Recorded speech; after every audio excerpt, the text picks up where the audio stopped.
What is happening, everybody? Welcome to a brand new episode of the Games Graps Podcast. My name is Sonny Finn, and with me, as always, is Finn Steele. Finn, hello. How you doing? I'm doing good, thank you. How are you? I'm finally good. Good. You're feeling good?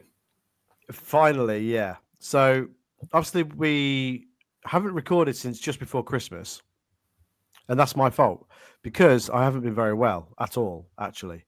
So, just for context, we recorded just before Christmas, and then I got a really bad chest infection, and then I got a little bit better, and then I got the flu real bad, like the worst ill I've probably ever been. Wow, that's awful. And it's just struck me down, and it's taken out Kay as well. So we've all not been very well. Then our little one hasn't been very well either. So it's not been great. But now I'm at 100% and it's all good. So we can crack on doing this. And I'm excited to be back. Me too. It's been a while. Got a lot to talk about. Yeah, for sure. Plenty to talk about. Yeah. So I'm excited. Let's get straight into it. What have you been playing, Finn? Well, indeed. I just finished off Prey. I've been playing on Game Pass on Xbox. It's had a Xbox Series X/S update. It's over on 60 FPS and I think it's 4K. So super nice. Which is why I'm playing on Xbox rather than PlayStation. But yeah, it's very Bioshock-ish. If you like Bioshock, it's very similar to that. It's kind of open worldish. Is this the one where you wake up in the room first? Is it that one? Is that Prey?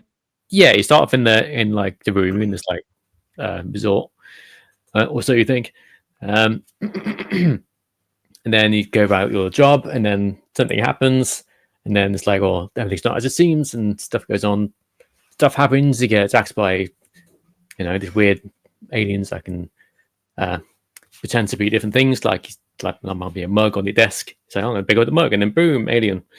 So you gotta be careful. If you see two of something somewhere, or there's two mugs on the desk, you gotta be the kid, hit it with a wrench just in case it's an alien. You just smash some poor dude's mug. You're like, what? Yeah, it's cool. Yeah, it's a cool concept, and you get obviously the bigger aliens and spooky stuff. It's very cool. I think audio logs, things like that help tell the story, and there's like this overwhelming presence of the big bad aliens. It's cool. It's a cool game. If you like sort of, it's not really a horror game, but sort of horror elements to it. If you like Bioshock and games like that, and you'll definitely enjoy it. It's very cool. Sounds good. I know that I remember when it first came out, people were saying that it was really good. I had no idea that it had a Series X update at all. Actually, you must have stumbled across that because that's completely missed me. But walked into accident. Oh yeah, it's really cool. No, that's really good. It's good to play something different as well. It's just something you've stumbled across on Game Pass, thinking, "Oh, I wanted to play that. Let's do that." So yeah, that's good. Yeah, the thing I wanted to play since it came out, but never got around to. And I was like, I'm trying to clear some games with my backlog. So I was like, what games have I got my backlog on play? I saw that in Game Pass. I was like, oh yeah, Prey. I was going to give that a play. And I tried it. It's had the updates. It's all smooth and nice. I was like, oh, okay, I'll play this. And I got super into it, and it's really, really good. And very fun. How long was it?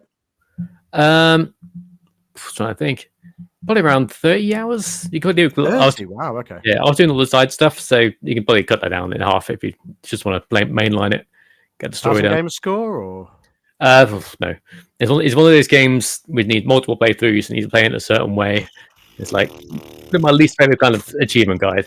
It's like it gives you all these tools to play around with, but if you want the achievements, you can only use these tools over here. You can't play these ones, any of these ones. It's like, why put them in a game then if you want me to use them? Bugger off. I want to use the cool abilities. That's my head in. Make it easy for us. Come on. Yeah, it reminds you of the It reminds you of the Dishonored achievement list, which is the same guy, made by the same people. But they have a similar achievement list. It was like, complete the game using only the good guy powers. But no, I want to use the evil rats that eat people power. Let me use that as a cool power. That's a franchise I've never played. Dishonored, yeah, I played the first one. Can never really get into it that much. I never beat it. But yeah, very, very good. Very, very good. Highly recommended. There we go. A nice recommendation to kick the podcast off. Yeah. I also played through Yakuza Kiwami 2. No way you've played through it. Yeah, another Yakuza game down. So I'm 3 games down. 17 awesome. more. Yeah. So yeah, that was really good. Coming out. Yeah, there's actually one coming out this month as well. We'll talk about that later. Mm-hmm. But yeah, again, very good. It's just, it's Yakuza. All the games are pretty much the same. Pretty much. Yeah, but it's great. I love those games. Same setting, slightly different story. Yeah, exactly. Pretty much. Pretty much. Had a quick go on Ninja Gaiden 2 Black, which was a job. This came out recently. It's very cool. So good. So good. Very fun. I played the original when it came out. And yeah, it's just a fun ninja slash game. Mash X a bunch, mash Y a bunch. Literally that. It is literally that. It's not complicated at all. I'm not sure it's really for. I feel like it's for our generation of gamers. I don't think it's for anybody. I don't think it's for the current generation of gamers because the camera's a bit weird. There's it's very fast and the camera can't keep up at times, and it's it's very Xbox 360 ish. That's a good way to describe it. Yeah, very very 360, very PS3. Yeah, for sure. It's very much of that era. I really like it. I'm playing it on piss easy mode because I'm rubbish at it and it's very hard otherwise. It is very hard. I was playing on medium. I was like, okay, this is. The very first fight, I was like, why am I dying? This is the first fight. Why am I half dead already? But once you get a handle, brutal. Yeah, but really, really fun. Chopping people in half. Yeah, like you cut off their limbs and they're still trying to get you. It's like, that's cool. Yeah, it's really cool. I mean, when they showed the trailer for the new one, I was like, oh, this looks really cool. And it made me really want to play Ninja Gaiden again. And then, literally 5 minutes later, they were like, oh, by the way, here's Ninja Gaiden 2 Black. And it's on Game Pass now. I was like, oh my God, prayers have been answered straight away. So, yeah, downloaded it, started playing it. It's good, man. It is very, very good. Plus, I love video games that look like that. You know what I mean? Like there's that certain aesthetic to those kind of video games that I just love. Yeah. Like Dead or Alive. I think it's made by the same people, actually. It is actually, yeah. Yeah. That kind of the way that the game looks, it looks like a video game, and I love that. Again, it's very Xbox 360 era style graphics, and and obviously it's been polished up, but the way that the game looks, it's gorgeous. It really is. And the way that the Unreal Engine 5 has sort of glowed it up as well, it's awesome. I'm going to play it after we've done this, actually. I'm excited now. Cool. What else? I finished 9 Souls. Did you mention that last time? Yes, you did mention it last time. And guess what? What's that? What? I've played it. Oh, yeah? Nice. Yeah. It is awesome. It's so good. I think I mentioned I started it last time, but I finished it now. Got the true ending, get the final boss. It's bloody difficult, but in a good way. Yeah. I'm playing it on easy because, Yeah, understandable.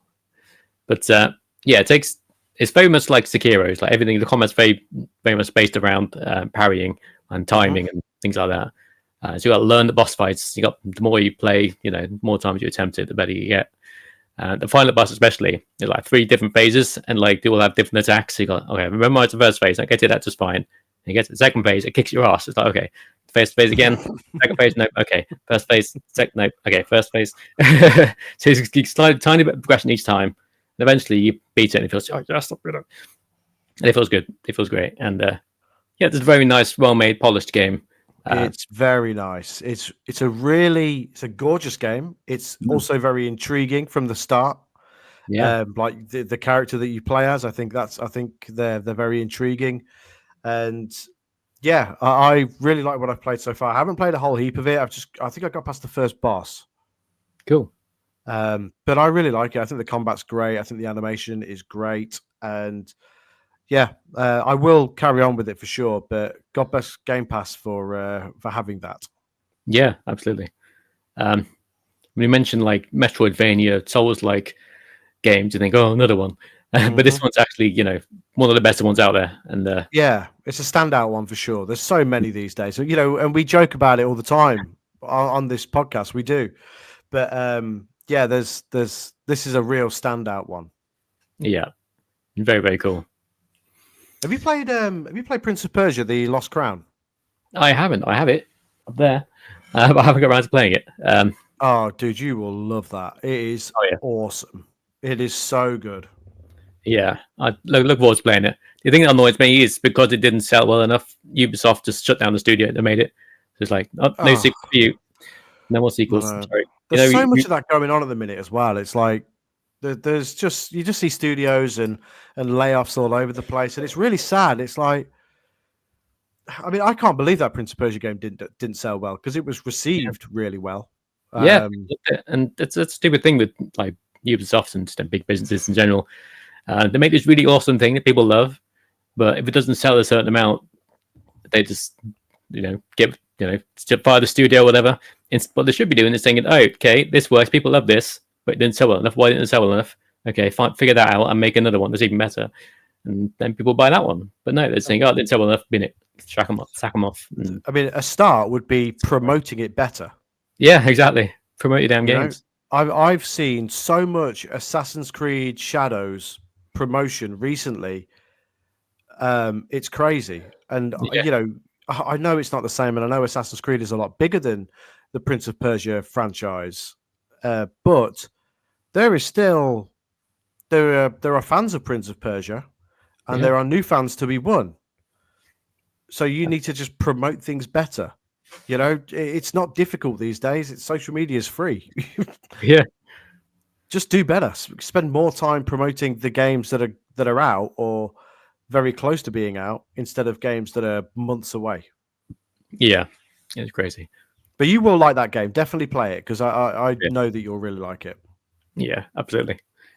I want to play Hollow Knight as well. I downloaded it on my PS5. That's supposed to be very good. It's supposed to be really good, actually. It's not, again, it's not really my kind of thing, but I've heard nothing but good things about it. Yeah, that's it's one of the must-play games I need to do. So, I'm playing a lot of backlog games. I'm playing like that. I've been on PC Game Pass playing Shadowrun, the second one. What a dork! I know. PC Game Pass, I know. So what's Shadowrun? So it's the original ones are very like old school, like MS DOS strategy games, or RPG games. This has been it got like not remastered but rebooted. It's been ages now. The first one I think was like on like crowdfunded. That got crowdfunded and did really well, so they ended up making a bunch of sequels. This is the second one, Dragonfall is what it's called. And yeah, it's pretty fun. It's pretty complicated. Some of it's a bit over my head, but like I click bad things and the bad things die, so that's good. And then we get the big ones, and the things fall over dead, and that's good. Plus, you'll be getting your 15 minutes playing on PC Game Pass quest thing every day, so that's good. Honestly, the main reason I do it. Yeah, it's very good. The story's very good. The setting's very good. It's very sort of steampunky, cyberpunky. It's cool. I like it a lot. All right, fair enough. Yeah. But yeah, playing a bunch of older games at the minute. Yeah, so how about yourself? What have you been playing? So I've been playing the mentioned. So Ninja Gaiden. I've been playing because I was ill, and I just didn't have the headspace for anything massive. So I definitely didn't have the head for VR, so I didn't do much of that. Yeah. So I was playing Super Mario Galaxy on my Switch. Nice. It's the first time I've played it, and I love it. It's awesome. I've nearly finished it. I have like one world left, I think. But I think it's great. It's really, really good. I wish I'd have played it the first time around, but I'm glad that I'm sort of playing it now. The controls are a little odd. I know it was a Wii game, and they've tried to incorporate Wii controls on the Switch version of it, and some of that's a little wonky.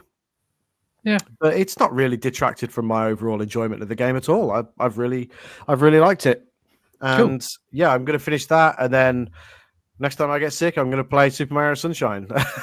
Nice. Yeah, I was playing Sunshine. Sunshine was so fun. But again, I've never played these games, you see, because I played Super Mario 64, and I've played a couple of. I played the 3D. You played it recently. It's got Bowser's Fury on it. Oh yeah, 3D World. Yeah, I've played and beaten that, and that was the first Mario game that I actually ever played and beat. Nice. So the Switch has been really sort of helping me with a bit of comfort gaming while I wasn't very well, and it was much needed. And I mean, I know we'll probably talk about it in a little while, but when I saw that the Switch 2 was going to be backwards compatible, I used my initiative and thought games are going to go up in price. Is it true? And I went out. I picked up a bunch of Switch games. So I had a couple of rare Xbox 360 games. So I thought I'm going to trade a couple of these that I'm probably not going to play, and I'm going to fill out my Switch catalog of games. So I did. So I bought a few, and then a few days later, lo and behold, they've all gone up by like between £5 and £10. Wow, crazy! It is insane how these things happen.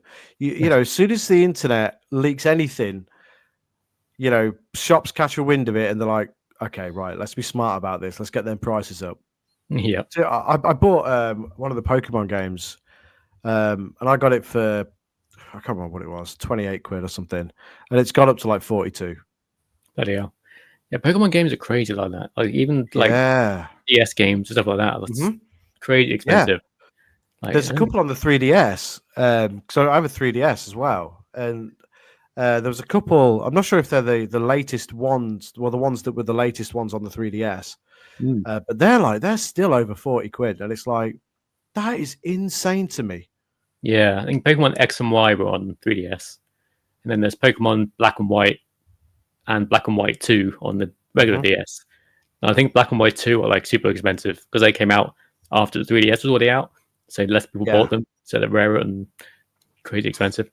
Oh, it's mad. It's absolutely insane. I mean, Nintendo games, they don't drop in value anyway. They're just, I mean, you know, and I say it all the time, but Breath of the Wild is still, you know, it was literally the launch title for the Switch, and it's still 45.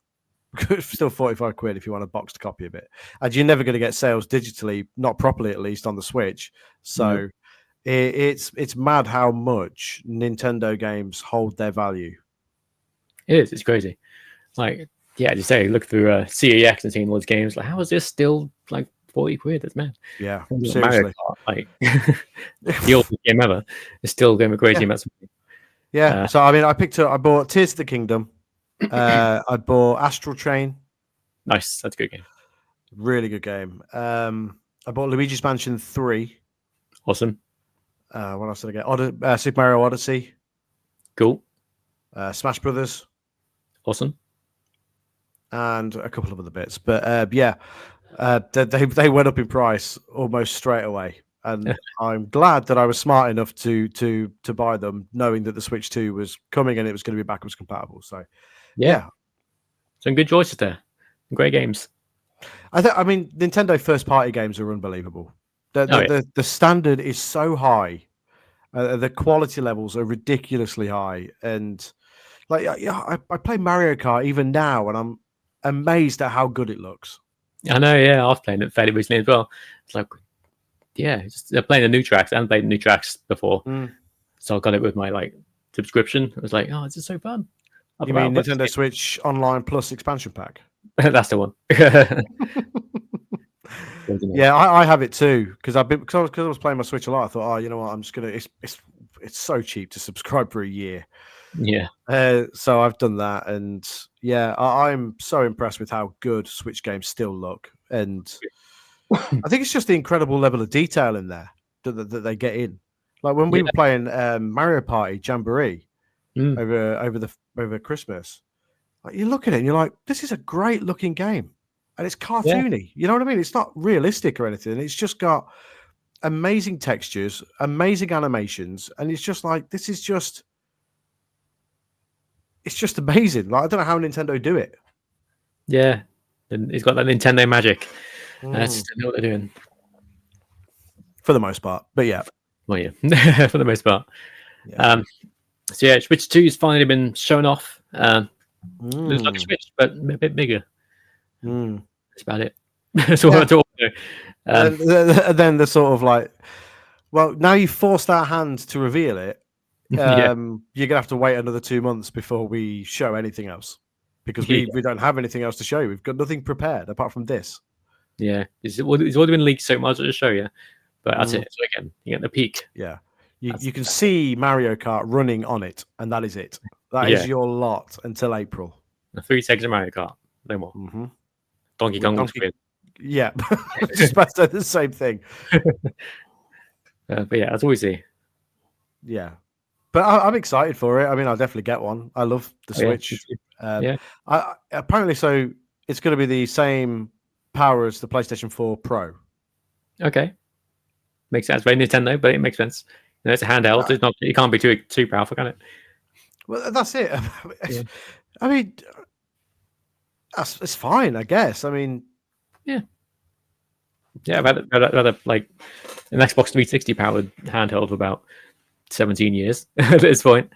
Now I'm gonna get a PS4 Pro powered. That's fine. It's probably about the same power as the Steam Deck, which people love. So yeah, I'm sort of past it a little bit. Past this whole teraflops stuff. You know what I mean? I'm like, especially because I've been playing my Switch a lot recently. I'm just enjoying these games. And you know, I mean, I've still got my 360. I've got my 360 plugged in the front room as well, because I've been sort of going back and playing some old wrestling games. Nice. And I'll get to that in a sec. But I've just been playing them and I've been enjoying them, because I don't know. I think I've just gone past being like, oh my god, this looks hyper realistic. Look at that blade of grass. It looks amazing. Oh my god. You know what I mean? I've sort of gotten past it. Yeah, and I don't care anymore. I just want to play and have fun. Yeah, I'm the same. It's like with the PS5 Pro stuff. It's like, it's cool. It looks. Oh yeah, for sure it is. Also, I don't really care. The games I typically play aren't like the most amazing, physically, good-looking games. And even if they are, they still look amazing on my PS5. It's like, why even bother? As you say, I'm past now. I've stopped caring at this point.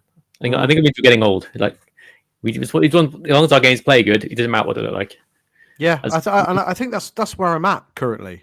Yeah, it's like, they use the example of Spider-Man 2 for the PlayStation 4 Pro. Oh, look at Spider-Man 2, looks amazing.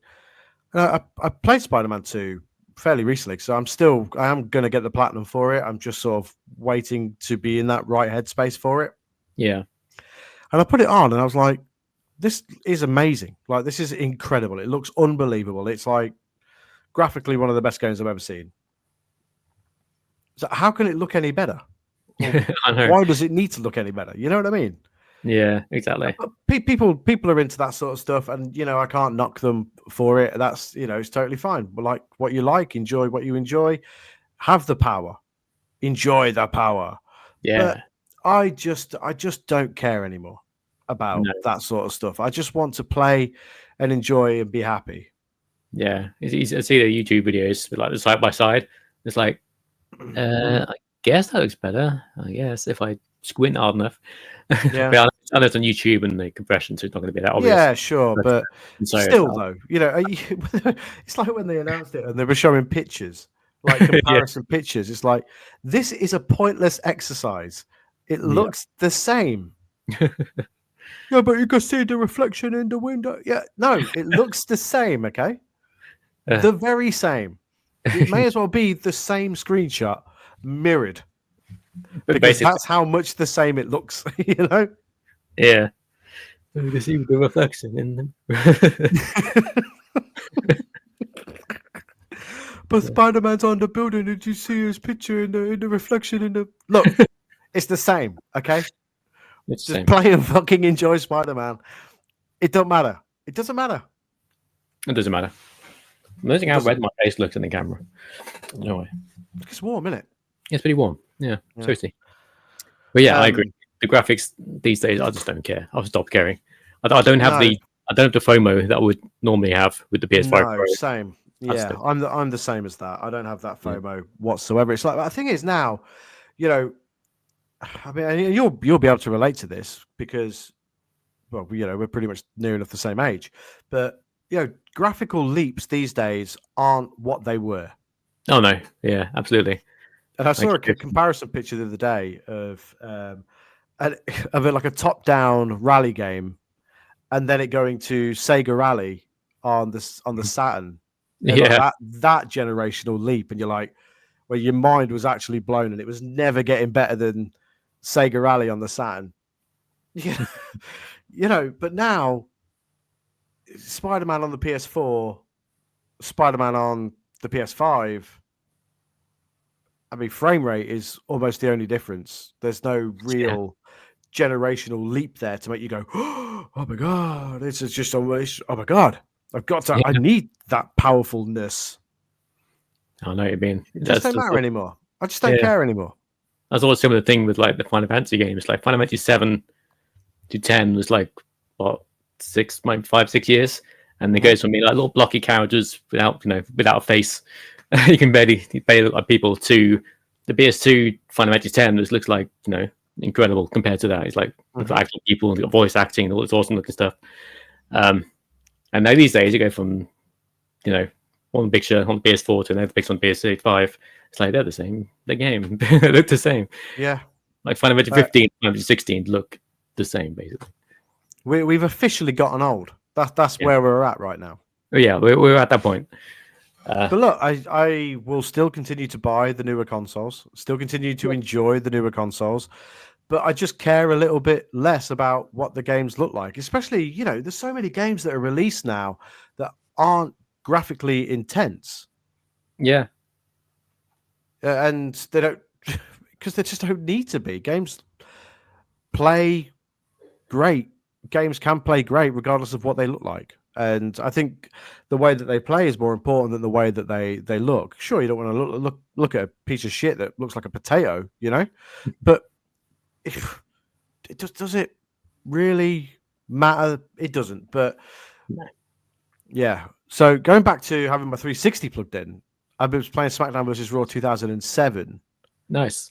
And that's the last good one before 2K, I think. We'll start going downhill. Yeah. So SmackDown vs. Raw 2008, I've been seeing loads of Instagram posts about SmackDown vs. Raw 2008. Like, oh, it's so good. You don't make them like this anymore. But I'm like, 2007 is so much better. It is so good because it's still got that last drop of Here Comes the Pain in there. Yeah, I know what you mean. Before it started becoming a bit more sim-y. Like, it's still simmy, but people are still bouncing around all over the place. Yeah.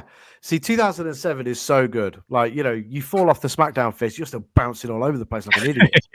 2008, you bounce, you don't bounce, you just hit the floor. Yeah. I think 2008 was on like PS2 and PS3 or 360, wasn't it? I've got 2007 on the 360. On the 360 as well? Oh, okay, cool. Yeah. 2007 was the first one on 360. Cool. I don't know if it was on PS3, but 2008 definitely was. Yeah, I think it might be right. Because 360 had games, started to have games, or came out slightly earlier than PS3, didn't it? So it did. Yeah, it was. I'm not sure how much earlier, but it was definitely earlier.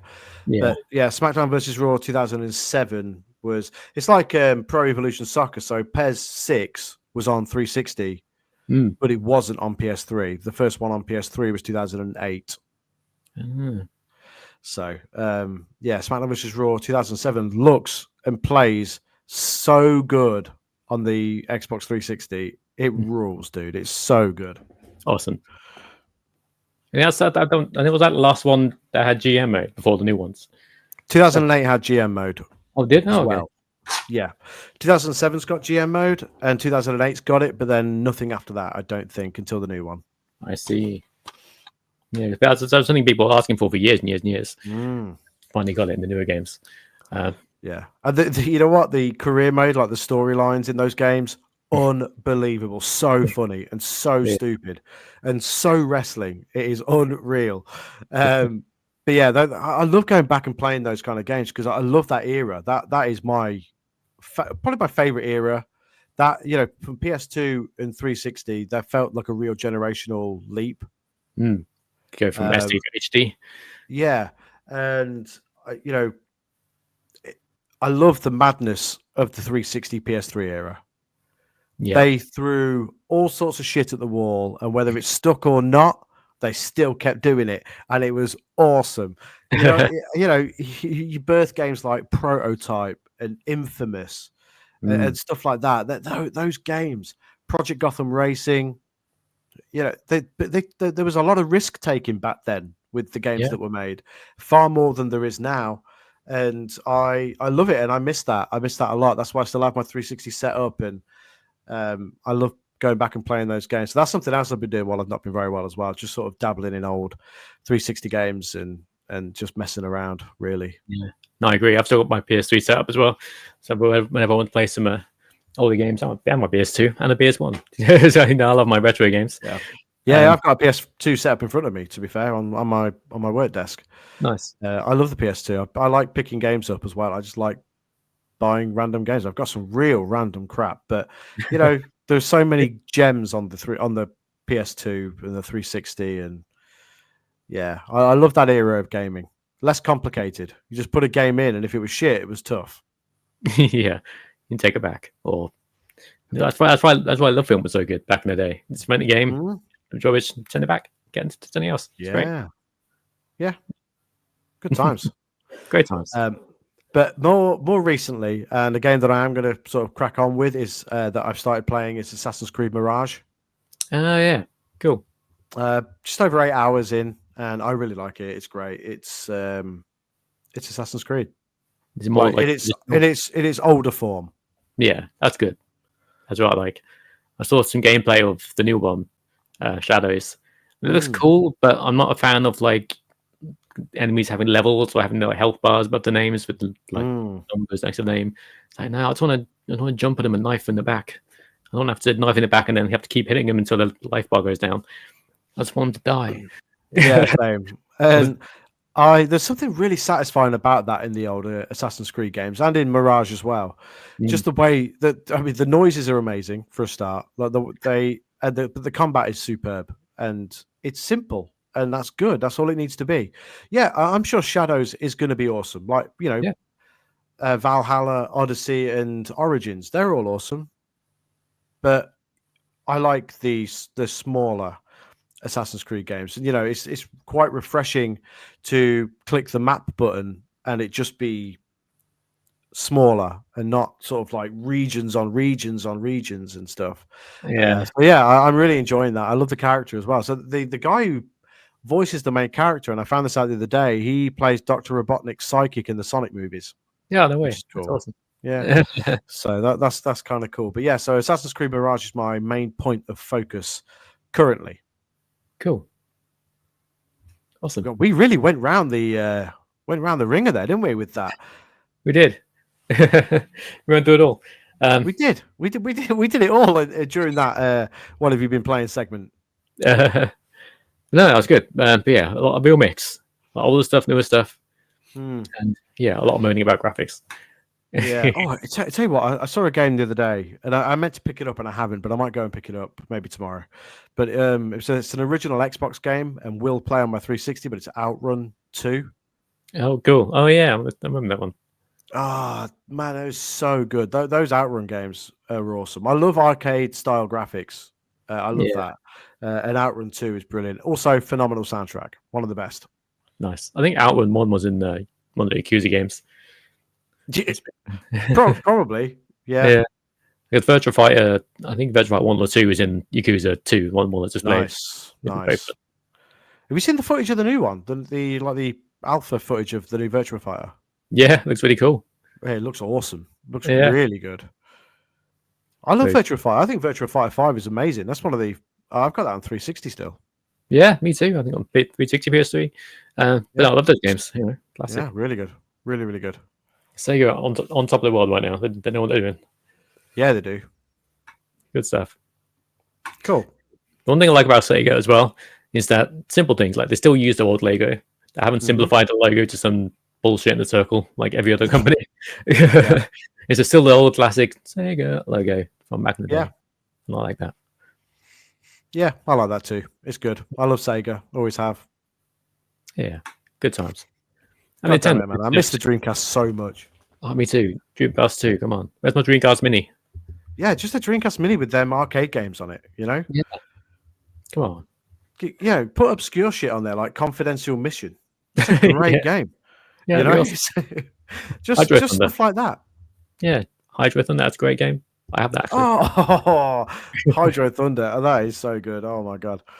You know, what's that fighting game? Power Stone. Oh, yeah. Power Stone 1 and 2. Good God. Yeah, Capcom just announced a new collection. It's going to have those games on it. Seriously? Yeah. So they did the fighting game classic collection.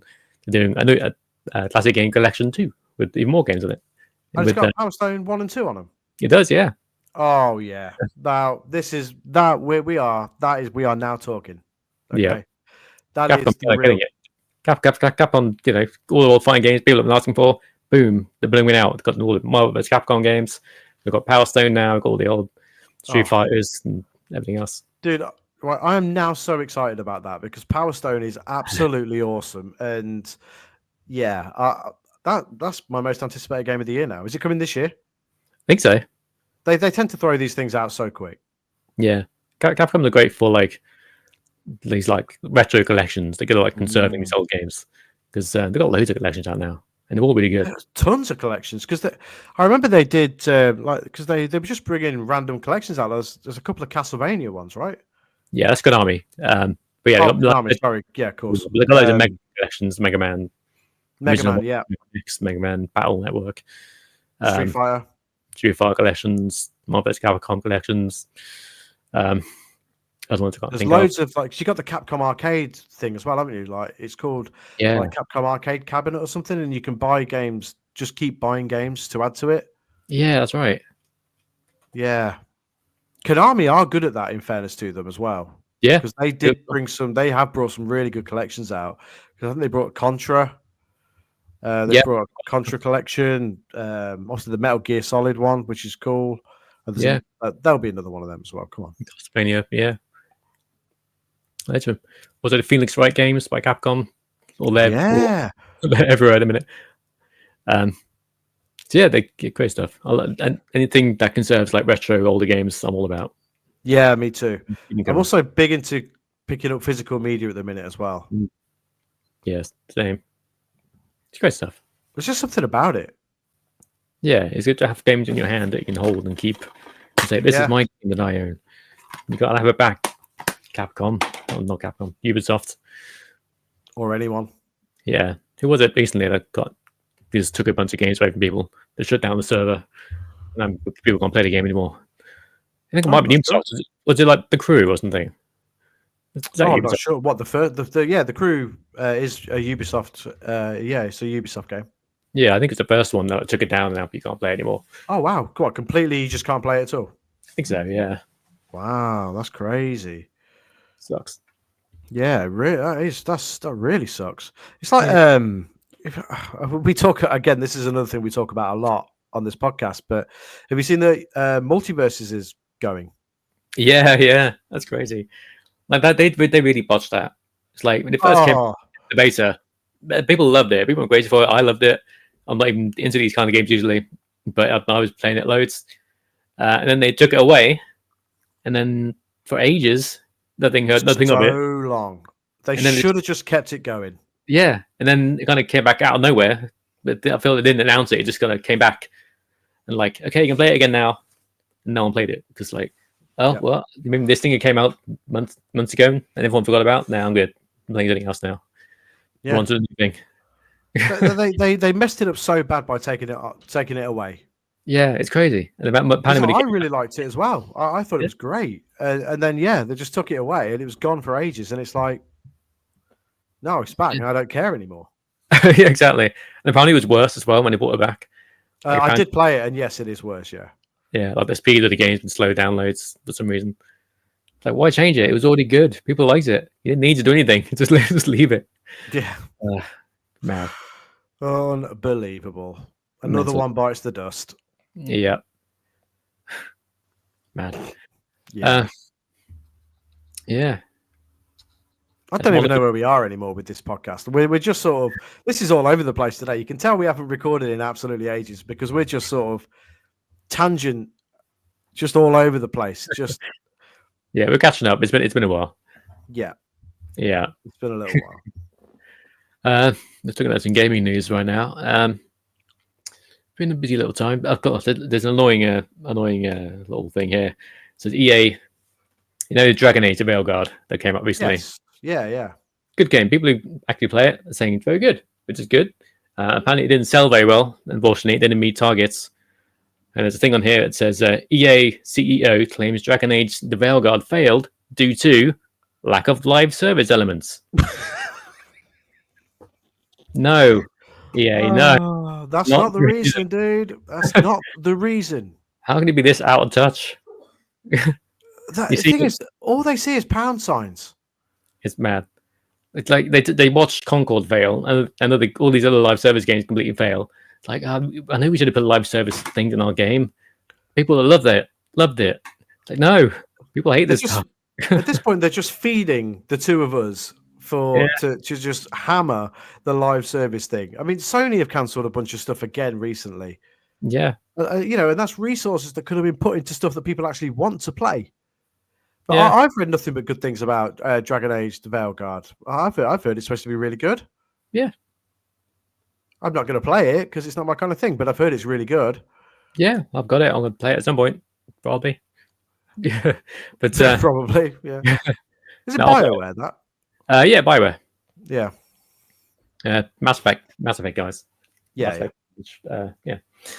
But yeah, this the completely out of touch EA CEO thing. Oh, we need to put live service stuff in all of the games. It's like, no. And yet they won't make FIFA or any of their sports games live service games that you could update every year. They will still continue to fucking charge you 70 quid a year for the same game.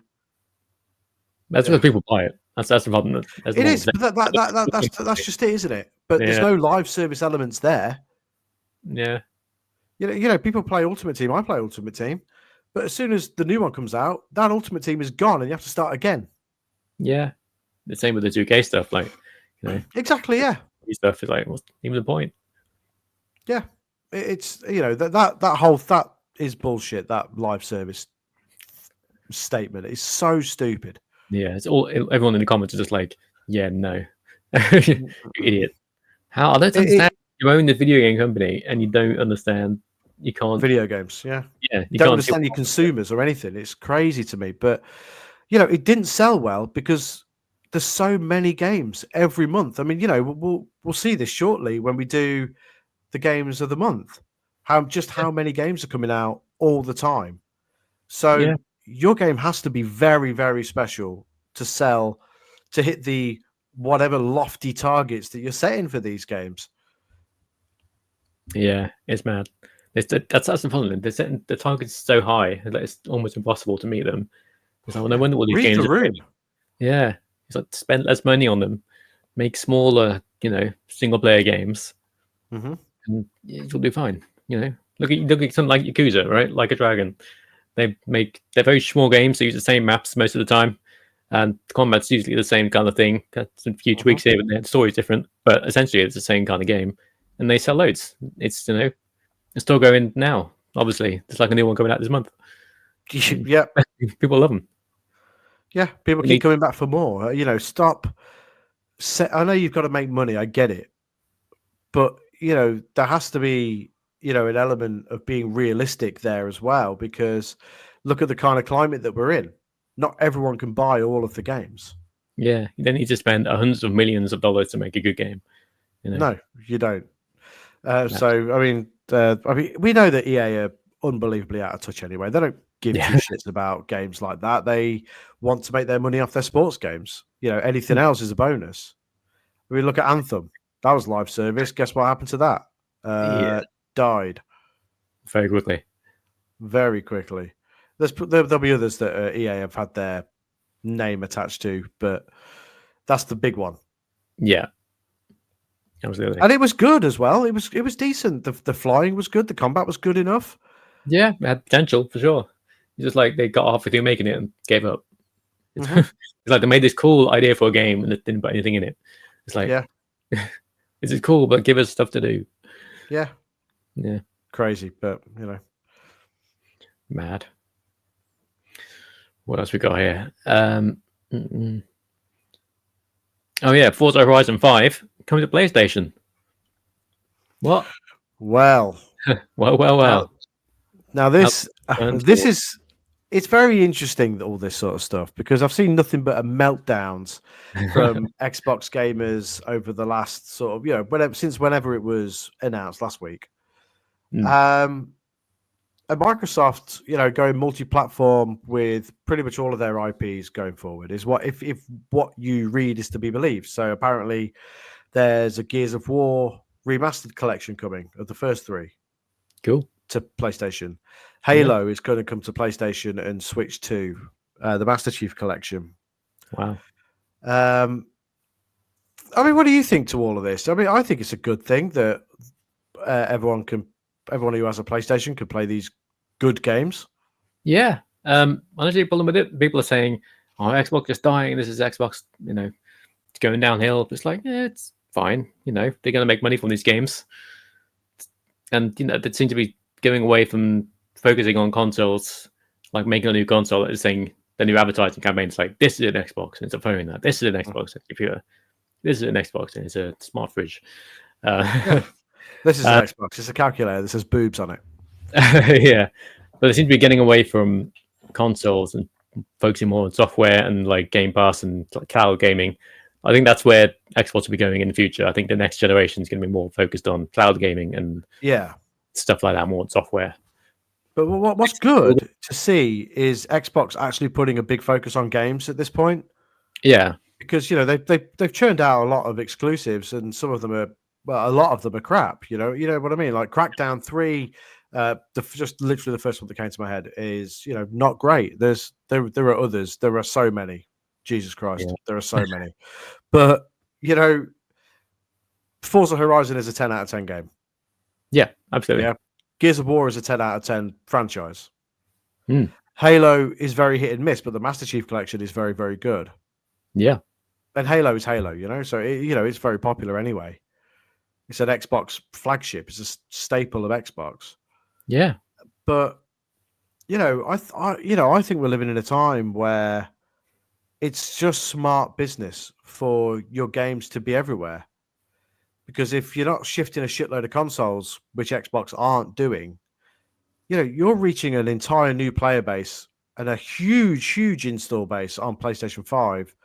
And people will be chomping at the bit if they've never played Gears of War to play Gears of War on PlayStation.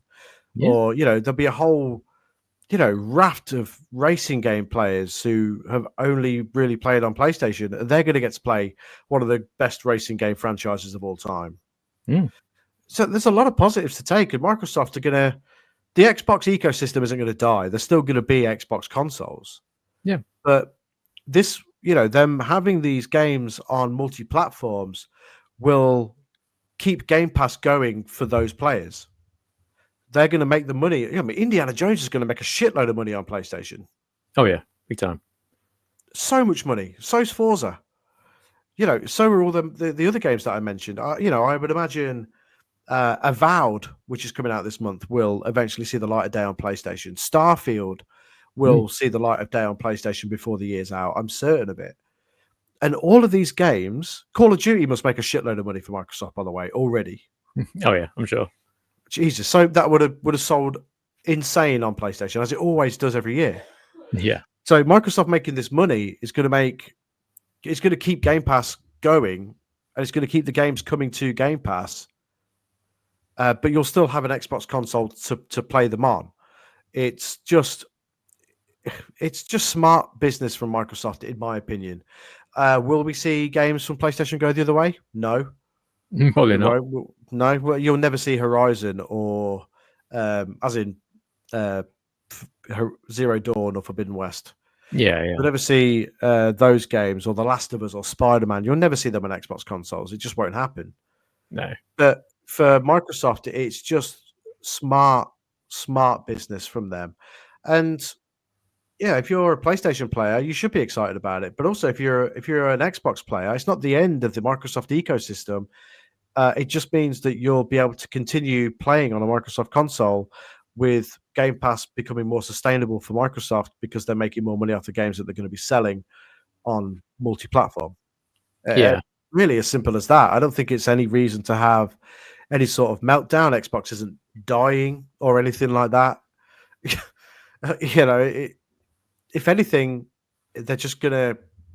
It's just gonna be better. The games are gonna be of better quality. Yeah. No, I think it's just a smart decision from Xbox. As I say, I think this is only going to get them more money. It's what it's all about at the end of the day. Mm-hmm. I think the next Xbox consoles will be more focused on Game Pass. Like, hey, this is your new Game Pass machine. Much, if that's what you want, here's what you need. If I play the latest games on this machine for free, well, or for game, however much it costs to buy Game Pass. Yeah. And yeah, that's it. So you got your Xbox for the subscription Game Pass games. So you got PlayStation for your big budget exclusives. Yeah. It benefits you having both. There are people who are like, oh, is it really worth owning an Xbox if, all the exclusives are going to PlayStation? And the answer still is yes, because you pay for Game Pass and you get to play these games that are 70 quid otherwise on Game Pass. Yeah. Am I intrigued by Forza Horizon on PlayStation? Yeah. And I will play it, because for me, selfishly, I've played through all of Forza Horizon 5, but I get to play through it again and earn trophies on PlayStation. And that to me is cool, but that's the kind of gamer that I am. Yeah, that's fair enough. That's what I like to do. And I will absolutely play Gears of War on PlayStation 2 again, because I get to relive them again and I get to earn trophies for them. And that's cool. Yeah. But I think there's a for Microsoft, they're building something that's not console focused, like you said, despite the fact that there will continue to be Xbox consoles. There will be. Yeah. That isn't going away. That ecosystem isn't going anywhere. You'll still be able to earn your achievements and play on an Xbox console. There is no reason for Xbox gamers to worry about that, in my opinion. No, I agree. But it just means that the games are going to be everywhere. And to me, that's never a bad thing. The more people get to play them games, and that's a good thing. Yeah, exactly. Think of the millions of people that have never played Forza Horizon. Yeah, missing out. That are now going to get to. Yeah, it's awesome. You know this works because Sea of Thieves was the top-selling game on PlayStation 5 when it launched. Yeah, exactly. For a while as well. Yeah, it's crazy. Good. Speaking of Forza Horizon, I bought the fourth one recently because that was getting taken down off the marketplace, Game Pass and everything else. Yeah, I did the same thing. I bought it as well. Yeah, I had to. It's great. That's probably my favorite one, just because it's set in the UK. That's fair enough. 2 is my favorite one. 2? I think I don't like. Yeah, I love 2. I love the setting, and I love the drive from like bit to bit of the map. So you finish one region of the map and you do a big long road trip to the next one, and I just loved it. Like just having the music playing and you're just driving these awesome cars and in this beautiful setting. So I love Forza Horizon 2. I think it'll always be my favorite, but I like all of them. I think they're all great. But I bought 3 as well because just before that went off Game Pass, because they sell them at just these crazy prices. Like I think I got 3 for I don't even know what it was. I think it was less than a tenner. And I bought 4 for really cheap as well. Yeah, I think 4 with all the DLC was like 16 quid or something. Yeah, it's a no-brainer because you get 2 full expansions and all the cars and everything. So yeah, no-brainer.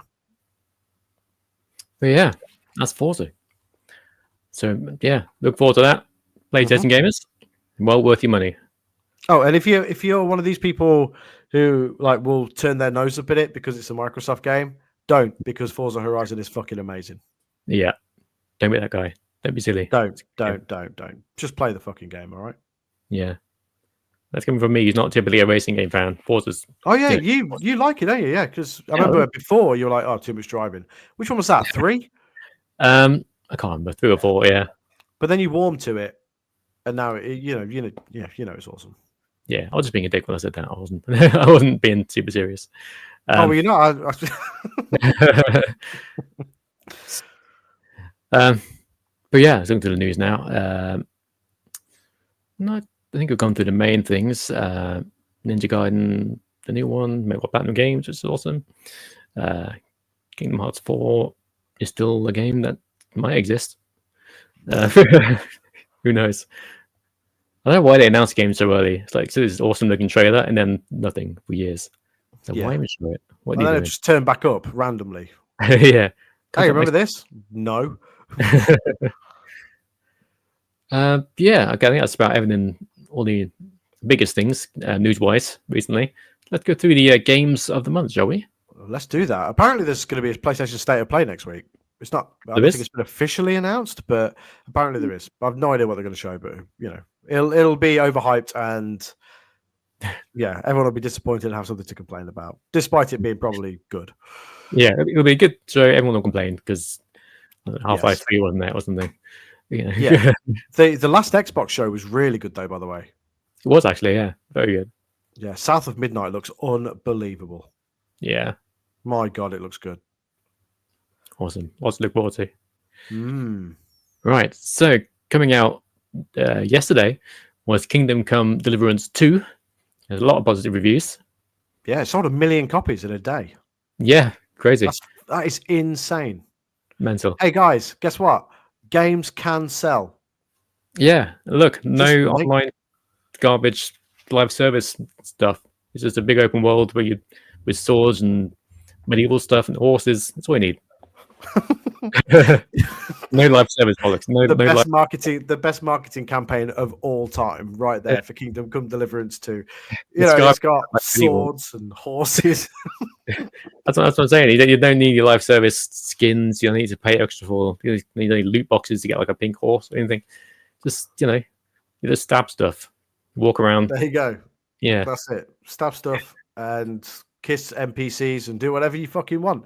And it sold 1 million copies in a day. So that's that. There you go. It can be done. It can be done. It looks really good. The guys who make Kingdom Come aren't sitting there going, "This ain't going to hit sales targets for fuck's sake." There'll be no Kingdom Come Deliverance 3. Yeah, it looks great. Graphically, it looks amazing, and this looks like a fun game to play. I wasn't a big fan of the first one, but it isn't really for me. It's it's very sort of. It's quite slow to get into. That's not a bad thing. It's there's people who will dedicate hundreds and hundreds of hours to that, and that's okay. Yeah, I'm happy for everyone who's enjoying Kingdom Come Deliverance 2. Yes, me too. What else have we got? Apparently, the Division 2 is still getting stuff. Really? Oh, you know what? I saw that they were having some new New York-based DLC. I thought I can't believe this is still being supported. By the way, I know, right? Fair play. It's been going for a long time now. Yeah, I didn't like the second one really. I thought it was okay, but the first one was awesome. Yeah, I think I couldn't get to the second one as much as I did the first one. No, same. But I don't know. I was really excited for the second one as well when it first came out. I was like, because I loved the first one so much. Yeah, but I don't know. There was just something about the second one. It didn't have the same. I don't know. It just didn't feel the same, and it's a shame because I like the idea of it a lot. I think that game. I think the Division is awesome, but nothing. And they're releasing still. A bunch of stuff, but nothing has screamed out. Oh, I've got to re-download the Division 2 and try and get back into it again. Because I know if I put it on, I'll be lost. Yeah, exactly. It's too much now. Yeah, it's too ahead of me now. I'm too far behind. There's no point. Yeah, same. What else you got? Civilization 7 coming out on the 11th. For you nerds out there. Yeah. It's a proper nerd game, that one. Yeah. It's a 4X strategy game. I don't know what that means. It's like a big old board game where you build up civilizations, and one of them. But right. Hey, there's 7 Again, of them. Another unbelievable description of a game. I'm good at this stuff. It's a high me free marketing game companies. Don't read any online blurbs. Just listen to this, and you'll get a general gist of maybe what a game is. Yeah, I mean it's obviously super popular. The game's been around for a long time. Civ 1 was like before Nintendo. It's like a DOS game or something. Jesus. Long time. Mm. What else have we got? Some VR stuff. That's Alien Rogue Incursions coming to the Quest 3 on the 13th. Yep, it's good. It's really good. Yeah, it looks great. I want to play this at some point. Yeah, I played it on PSVR 2, and it's very cool. It's Nice. it's so weird. Like when you encounter the xenomorph for the first time, or when you encounter them in general, it's quite scary. Yeah, I bet. But it's really cool. It's definitely worth checking out. It's a good one. Cool. Because I know it was delayed on Quest, so hopefully the version on the Quest lives up to any hype that anyone has for it. Yeah. Cool. We've got Tomb Raider 4, 5, and 6 remastered. Also known as Tomb Raider the bad ones. I got Angel of Darkness on PS2. Oh yeah, I know 4 was good. That was still one of the good ones. And then 5, I saw an interview from a developer. It was like, "Oh, we bloody hate, Tomb Raider 5 and Angel of Darkness because they didn't want to make it. They killed off Lara Croft at the end of spoiler alert 4. Just for was that, the last revelation? Yeah. So they killed her off just to be like, okay, we're not going to make any more Tomb Raider games. It's dead. Okay, we want something else. But then, who was it? Like IDOS Interactive, is that them? Mm-hmm. Yeah. They came to him and said, okay, we need to make another one. I need to make one from the PS2. And by then, they've already made 4 of the games. So they're just like, oh god, not another one. And was saying, what was the 5th one? Was it Chronicles? Chronicles, yes. And then Angel of Darkness was the PS2 one, wasn't it? Yeah. Yeah. So Chronicles is basically the same as every other PS1 game. And then Angel of Darkness was the PS2 one, which apparently controlled like arse and wasn't very good. So hopefully they've done something to improve the controls and everything else to make it at least playable. That first collection's good. Yeah, I actually got the physical version of that. Oh, nice! I've got it on PlayStation. I think I might even have it on Xbox as well. I'm not sure, but I've got it either way. Yeah, so that's cool. Hopefully they're okay. Hopefully they manage I'll probably get that, to be honest. It's only 22 quid, I think it is. Yeah, it's not much. So yeah, I'm glad the first 3 did well enough for us to do this. Yeah. Cool. What else we got? Avowed, as you mentioned earlier, made by Obsidian. I'm excited for this. It looks really great. It's I was a big fan Game Pass. Yep, Game Pass day one. I was a big fan of The Outer Worlds, which was their last game. Mm-hmm. It's like space Fallout, basically. But yeah, really, really good. I look forward to this. It's like more medieval swords and stuff. Swords, magic, and stuff. Swords, magic, and stuff. Avowed. Yeah. Avowed, yeah. If you like Fallout New Vegas and Outer Worlds and games like that, excuse me, then you'll probably like it. The same kind of thing. Yeah, it looks great. I'm really looking forward to trying it out. Again, on Game Pass. I think this will come to PlayStation before the year's out as well. Oh yeah, we're only in February now, so I would imagine that will happen. I think you'll see just a shitload of announcements soon. The floodgates will open soon. Yes. But yeah, I'm looking forward to Avowed. Is it next week? Is it? The 18th. Okay, a week next Tuesday. Yeah, exactly. Yeah, something like that. Yeah, cool. Look forward to it. Yes, me too.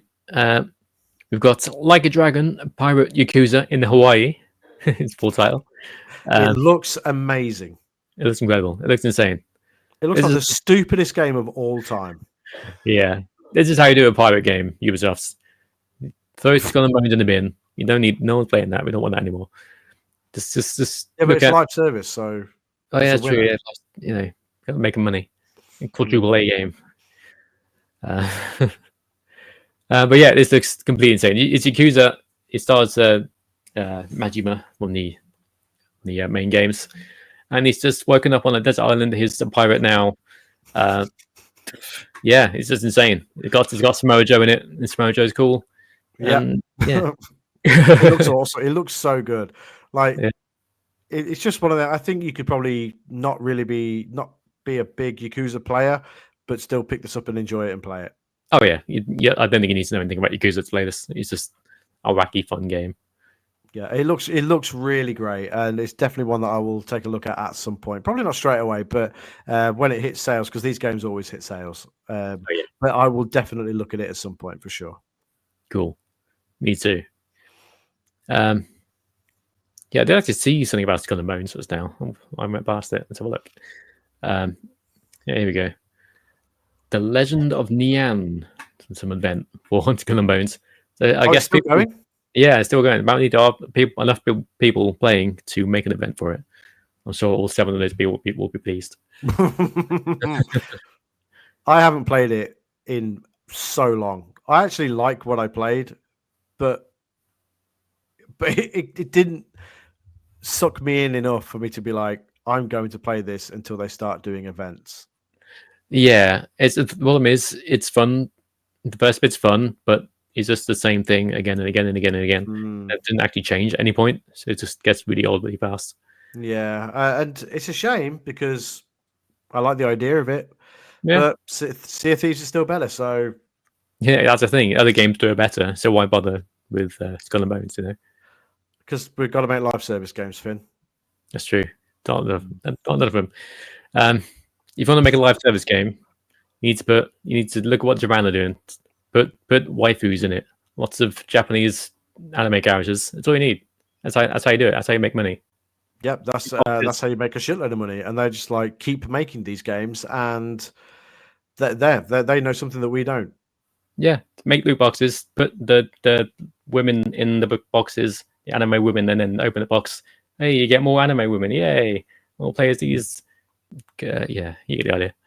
that's how these games work. I never played one, but I assume that's how it works. That's exactly how it works. 100%. There's so many of them, and yeah, they all do well. There are so many of them. Yeah, they know what they're doing. What else we got? PGA Tour 2K25 for your golf ball fans.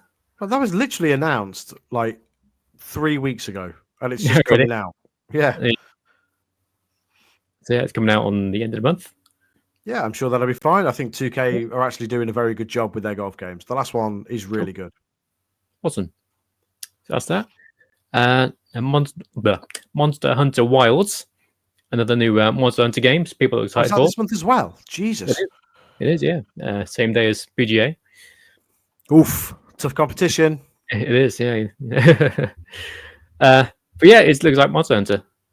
People love these games. That's Capcom again. They're doing well still.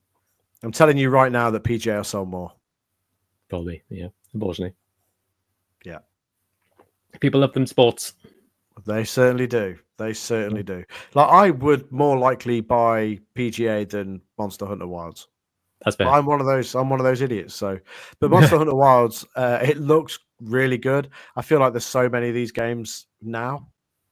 Yeah, there's loads. The one I played was on the PS4 one. I forgot what it's called.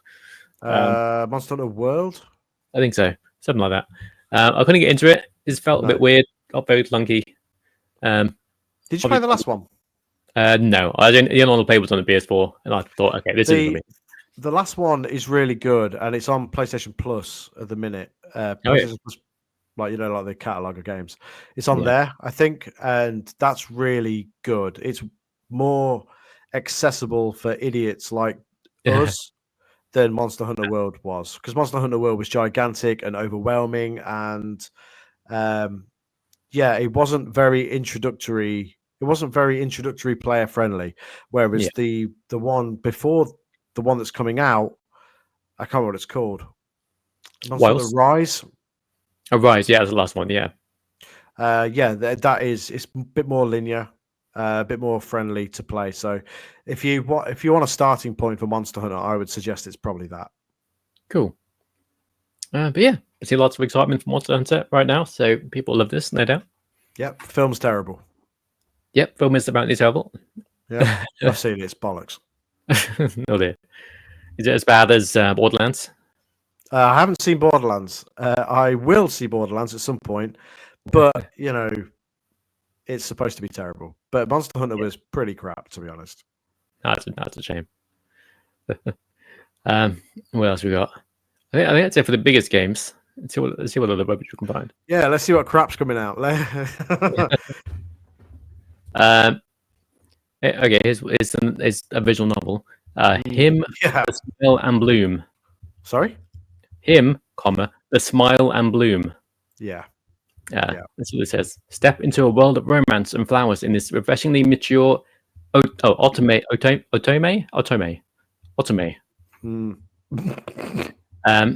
I believe Otome, I think it's pronounced.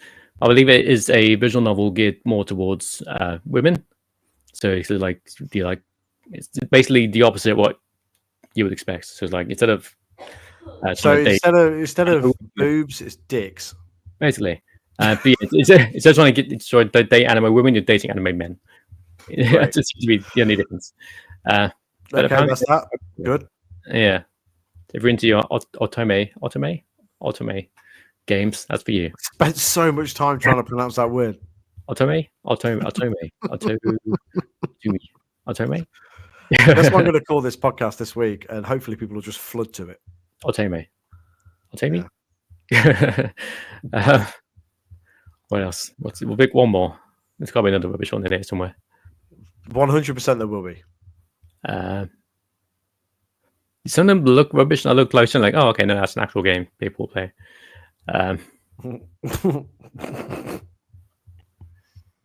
Maybe that's see. I keep these ones look like the anime thing. Looks like it's going to be a visual novel or something. It's like no, it's actually this really cool looking shooter called Project Chachion. Wow. one of them, big one. Yeah, it's like a side-scrolling shooter. It looks really fun, like retro style. Cool. How about this one? After Love EP. Set in the lively city of Jakarta set in the lively. It's very small writing. I have to get glasses.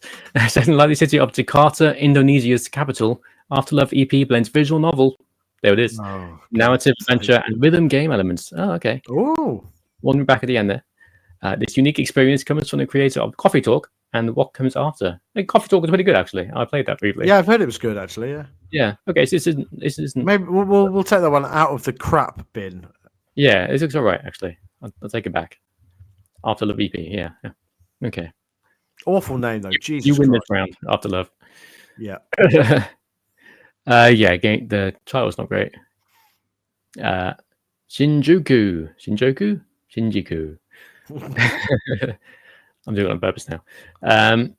That's a dungeon crawling RPG. Looks pretty cool. Where are the rubbish games? Maybe it's just that one this month. Maybe just have one rubbish game. No. Well played, Japan. You win. You've had a month off. Yeah. You've had a month off crap games. Well done. Yeah.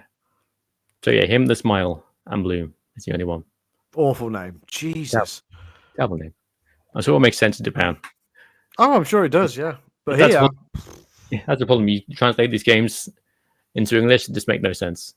This is why normally they change the names, but for some reason they didn't. Him, the smile, and Bloom. Look forward to that. What's your pick of the month? Pick of the month, probably Pirate Yakuza. Yeah, I'm going to go with Avowed. Yeah, Avowed's right. Yeah, Avowed and Yakuza for me, for sure. A good month. Some big games come in this month. Yeah, big games. Kingdom Come, Tomb Raiders, Avowed, Yakuza. Yeah, good stuff. PGA, Monster Hunter, loads of stuff. Yeah. Civilization. Yeah. Games for everyone's taste. Whatever games you like, there's something coming for you. Yeah, and if you want to date anime men, you've got that as well. Who can blame you? Right. Let's talk wrestling, shall we? Let's talk wrestling. This podcast has been everywhere today, and I love it. I love it so much. Me too. So, the Royal Rumble happened. It did. It did indeed. What do you think? Good or bad? Well, actually, I thought it was good. I did think it was good. The winner of the Women's Royal Rumble, I mean, I'm just past it now. Yeah, I thought the show itself was very good. I enjoyed it a lot. Yeah, I did as well. I thought it was good. I thought, I don't think there was a bad match on the show, to be quite honest. But yeah, I'm just past it now. I'm past Charlotte Flair. I don't. It just felt so obvious when they announced that she was coming back that she was going to win it. And in my opinion, it's just the wrong decision because you've got Rhea right now, who is her top level. She's as popular as she's ever been, and she's, just riding a big wave of momentum right now of popularity. You've got Tiffany Stratton, who is still super young and, has really only just won the championship, and she's doing amazing stuff at the minute. And you're just going to have Charlotte Flair walk in and take the title off one of them at WrestleMania. And for me, that's just the wrong decision. I mean, if they prove me wrong and don't have Charlotte win the championship at WrestleMania, I'd be very happy. And it would be something different. But I don't think they'll go with different. I think they'll go with familiar. And I think Charlotte will win the title at WrestleMania. And I just don't think that's the correct decision. I just think it's, I just think it's a poor choice. I do. Yeah, I agree. As you said, it was so obvious he was going to win as soon as he got announced. That's what they do. Charlotte comes back to give her a title shot. That happens every single time. And people are bored of it. Her reaction more kind of says a lot. I think they expected her to come back to their face and to get cheered, but that didn't happen. So they might see that and change some plans. I imagine it's going to be Charlotte versus Tiffany Stratton. Mm-hmm. It's because we've seen Rhea versus Charlotte before. Well, I think we see Rhea versus Becky. Oh, you think so? I think so. Yeah, I've got this feeling that they're gonna get Becky into the Elimination Chamber, and she'll win that. And I think we'll build towards Rhea versus Becky. Which, let's be fair here, that's a huge match at WrestleMania. It is, and Charlotte versus Tiffany will be interesting for sure. Yeah, honestly, I'm kind of over Becky at this point as well. Yeah, I am as well. Yeah, for sure I am. But I just think that there's more interesting women across the two main brands, but also NXT. I think there's women that have that are there that are already better than Charlotte and Becky. Yeah, I'm looking at Julia and Stephanie Vaca there. I just think that the time has sort of passed, which is it's a crappy thing to say probably, but I just don't think that I don't think fans are really all that interested in seeing them anymore. Yeah, it's just been the same character for so long now. It's like it's kind of bored of it. We've seen Becky Lynch, the man. He's going to come back and he's going to be the same, the same character. Yeah, it'll be exactly the same. Yeah. The man comes around and all the rest of it. And Charlotte. You can't do anything with Charlotte's character, really. It's very one note at this point. She's a heel or she's a face, but she's not a very likable face, so she's a heel. And that's all you can really do with Charlotte. She's a heel or nothing. Yeah, as I say, it's time for something new. Roxanne Perez looked great in the Rumble. I was hoping at the end she was going to win it because she was there for the longest amount of time. But yeah, it eventually the inevitable happened and Charlotte won. Yeah, and I think Roxanne Perez was amazing in the Royal Rumble. Yeah, go back to Charlotte. Even the reaction she got when she came out, I don't think was that big. I don't think people care about seeing Charlotte Flair anymore. Yeah. There's no excitement to see. Nikki Bella got a bigger reaction than Charlotte Flair did. People were more excited to see Nikki Bella. I was more excited to see Nikki Bella than Charlotte Flair. I couldn't care less about Charlotte. Alexa Bliss got an outrageously massive reaction. Yeah, that was cool, actually. I'm glad she got a good reaction. So, they have to sort of look at this and look at the reaction of the fans. I mean, don't get me wrong. If you booked on the reaction of the fans and what fans say, if the product looks very different, and would it be as wildly successful as it is? I don't know. Probably not. But I don't know. I think in this case, I think the Charlotte Flair thing, I think people are over it. I am, for sure. You are. Oh, yeah. So for me, it's like they don't know what else to do with her. Like, oh, she's coming, but she's able to come back. She's fit and ready to go. What do we do with her? I don't know. Just have her win the Royal Rumble and have her going after the championship because she's the queen. Yeah, I don't know. It's just not what I want to see in 2025 from the main roster women's division. But Yeah. That's what we're getting again, and we have to see where it goes.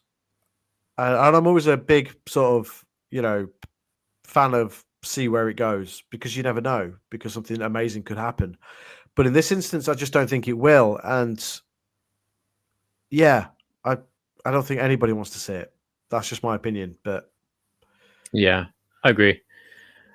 But yeah, there some good moments in the Women's Rumble. As you say, Alexa Bliss came back to a huge reaction, which is good to see. yes, I saw some people complaining that she still had the doll with her. But what you need to understand about that is they make a lot of money on those dolls. They're like one of the highest selling things on the one of the highest selling things that they sell. Basically, they're very popular. Yeah. So of course there's going to be more dolls. They're going to be around for a long time, so you got to get used to it. But no, Alexa's great. Latch is back. I imagine he's going to be doing stuff on SmackDown with the White Six. Yeah. Oh no. I read that she was going to be on Raw. Oh really? Yeah. But obviously, she wasn't on Raw this week. But I read that she was going to be on Raw. All right. Okay. Well, that's fine. I guess it could be completely wrong. What? Because it's the internet. Yeah.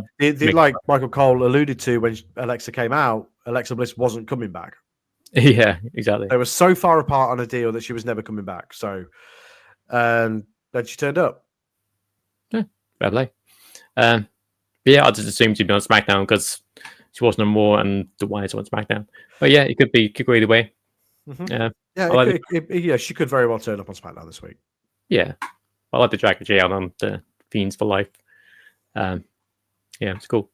Yeah, I liked it. Yeah, Jordan Grace show up. She is now officially signed with WWE. Yeah, which is cool. Don't know what brand she's on. Not seen anything to suggest she's on Raw or SmackDown or anything. I can't imagine she goes to NXT. I don't see the point in that at this point. Yeah. She's been introduced to the main roster fans, so they know who she is. She's had 2 very good showings in Royal Rumble matches. She has been in NXT sporadically throughout last year. So to me, I think SmackDown's women's division probably needs strengthening a little more than Raw, but I could see her landing on SmackDown. Yeah, me too. And it's cool. We had Trish Stratus turn up again, which is very nice. Always a pleasure. Yeah. And then Nikki Bella turned up. I did see some people saying that she might be around for a little while. Nikki Bella might be back for part time. Yeah, I read that they were working on because when she was on, was it? I guess it was the debut of Netflix, wasn't it? The Raw debut on Netflix, when she was in the crowd. There was talk after that they were working on some sort of deal to have her come back wrestling again. And I haven't got an issue with it personally. I mean, I never disliked Nikki Bella anyway. I enjoyed her run when she was the Divas champion. I thought she did a very good job with it. And I don't think she's a terrible wrestler. I don't think she's a especially amazing wrestler. But if you compare her to some of the others who are very over with the internet wrestling fans, I think Nikki Bella's on par, if not better than some of them. So I've got no issue with Nikki Bella being around. No, that's fine. And I'm sure she'll train to get on the level with the current roster. They got she's fine. I thought she looked okay in the Rumble as well. I don't think she looked terrible at all. I don't think she looked out of place. I don't think she looked rusty. I don't think she looked any worse than the actual winner. No, but as you say, I don't dislike Nikki Bella, so I don't have a problem with it. I'm sure it'll be fine. What I do want to say about the Royal Rumble, right? People are like, oh, you could have had this person, you could have had this person. But if those people weren't going to win it, it's a pointless exercise bringing them back. Because if you bring Becky back in the Rumble and she doesn't win, what's the point? You may as well bring her back and have her do something worthwhile. The same goes for the men's, and we'll talk about that in a minute, I'm sure. But, there's no point in just bringing people back for the sake of bringing people back just for a cheap pop. Exactly. Jordan Grace, she's come in and she's actually going to be in WWE now. So this is her main introduction to the WWE. Yeah. But if you don't want to bring people back. Like if you're bringing Becky back, there is no point in doing that in the Royal Rumble. Because if the plan is for Charlotte to win it all along, then what's the point? Yeah, You know, true. it's like the Jade Cargill. People were saying that she wasn't in the Royal Rumble. Yeah, well, she's injured for a start, and you know, again, I see there's a bigger picture there as well. Sure, if she was fit and ready to go, you could have her come down and you could have her eliminate Bianca or Naomi or both. Yeah. But I see Jade probably costing them the women's tag team titles at some point, leading into a program with Bianca and Jade at WrestleMania, probably. Yeah. If probably. Jade's fit and ready to go. Yeah, I seem to be where that's where the money is, you know? Definitely where the money is. Yeah. But you have to look at it smart and look at it from a logical perspective, from storylines. You know, it's like the other week when there was all these people who were lined up and they were all healthy and ready to go again. And so there was somebody said, like, this isn't like the old WWE. We're not just going to bring people back for the sake of bringing people back. And sure, people get disappointed when their favorites aren't in the Royal Rumble or they don't get all these surprise big returns in the Royal Rumble. But ultimately, it's pointless to bring people back to try and further storylines from the Royal Rumble, because the only storyline that you can really have in the Royal Rumble is, oh, you eliminated me. I'm so angry at you. Yeah, pretty much. So just save them, save the returns. You know, have shock returns on Raw, have shock returns on SmackDown. Do it that way. The Royal Rumble's fun for surprises here and there, but don't overdo it. You know, don't overdo it. Yeah, that is it. That is it. Don't overdo it. Yes, I agree. It makes perfect sense. So yeah, after the Women's Royal Rumble, we had the Tag Team Championship match. DIY versus the Motor City Machine Guns, 2 out of 3 falls match. It was good. It was good. I hated the first fall. I fucking hate stuff like that. Wins with a rising knee. It's just so crap because it just wouldn't happen in a normal match. How many times do you see Ciampa hit a rising knee and then just kick out at 1 or 2? Yeah, it's as far as 2 or 3 falls matches go, this wasn't the best one. Kind of felt pointless to have 2 out of 3 falls because it's just the first one came, the second one came, and then it became a regular 1 fall match. So what's the point? a very straightforward 2 out of 3 falls match, I would say, in terms of the formula of it. Yeah. I thought the ending was so weird. I didn't understand it then. I don't really understand it now. I'm hoping that we get a bit of a better explanation for it on SmackDown. I know Michael Cole tried his very best to explain it on commentary, but it just felt stupid to me. Yeah. So Montez Ford and Angelo Dawkins attacked the Motor City Machine Guns, which helped DIY win. But then they also attacked DIY. So are they good guys now? Are they bad guys now? Who knows? Who cares? It made no sense whatsoever. And everybody, you could feel it from the crowd. They had no idea what was going on. Yeah. It was Montez Ford came down. He had his hood up and stuff like that. Like, oh, who's this? And then Dawkins was just there being Dawkins. So it's just like, I don't know. It felt like a very weird, not very well thought through ending to the match. And it's a shame because I like both of those teams and I would have liked to see them really tear the house down in a very good 2 out of 3 falls match. But we didn't get that. We got a match for the tag team titles to further some sort of weird story with the Street Profits. And I guess that is okay. And it is what it is. But yeah, it felt more like a TV match rather than a pay-per-view match. It's like it's forwarding on a rivalry, a feud or storyline rather than like setting one, you know. It was good. It was fine. Yeah, it was fine. I mean, I thought the match itself was great. I mean, I love the Motor City Machine Guns. I love DIY. I think they're both unbelievable teams. And if you let them really let loose for 20 minutes, you'd have the tag team match of the year. But it just didn't peter out that way. And I think it's always hard going on after a Rumble. So the crowd are a little bit excited out. So it's very hard to follow, very hard to get the crowd G'd up. And they did a good enough job with what they had and the time they had. But the ending killed the match for me. And that's a real shame. Yeah, it's a shame. Still, I'm sure the next match I have will be awesome. Because they're two teams. The Street Profits have been lost ever since they did all that crap with Lashley. Yeah, they need a heel turn. They need like proper storyline. Yeah, something. They need something. They need to break up. I think it's time. Yeah, I think it's probably time as well. Split them up as well. One on one brand, one on the other. Yeah.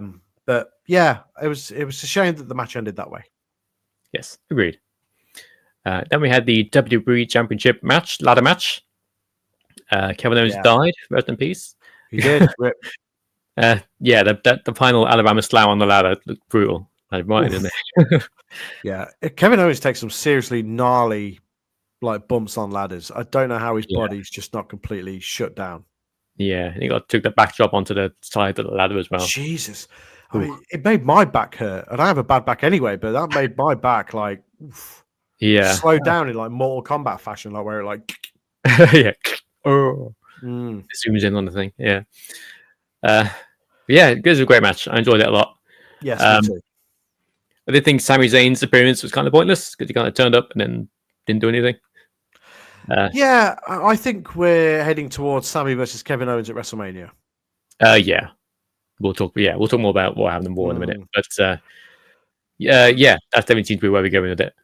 I knew Cody was going to win. This match felt pointless, but I've very much enjoyed watching it play out because I've loved Kevin Owens recently. These last few months, Kevin Owens as a heel has been outstanding. He's been doing just some of his best work, I think, since being in WWE. But I think Triple H understands him. Triple H understands how to book him, understands what he is and what he can do, and he's better as a heel, which he is. And I do think eventually this year, Kevin Owens will win the championship. I think he will win the WWE championship. I don't know who he beats for it, but I think he wins it for sure because I think he deserves it. Yeah, I agree. That's been great. He's been doing great work for years now, so I think he definitely deserves a good long run. I know we had the Universal title for a little while, but it didn't really. I don't really remember anything about it, so it can't have been that good. Well, he dropped it to The Fiend, didn't he? Or did he drop it to... No, he dropped it to Goldberg. Oh, yeah. Ugh. At Fastlane, of all places. The one thing I do want to stop seeing is the Universal title, the Undisputed, whatever it's called, being basically just defended and won at WrestleMania. Yeah. Yeah, it's a good point. I'd like to see changes throughout the year because I've honestly, I'm a fan of Cody. I was so happy when he won the title, but you feel like when you're watching Cody defend the championship that he's going to win. Yeah, we know he's going to win it. Yeah, lose it at the Rumble with WrestleMania so close.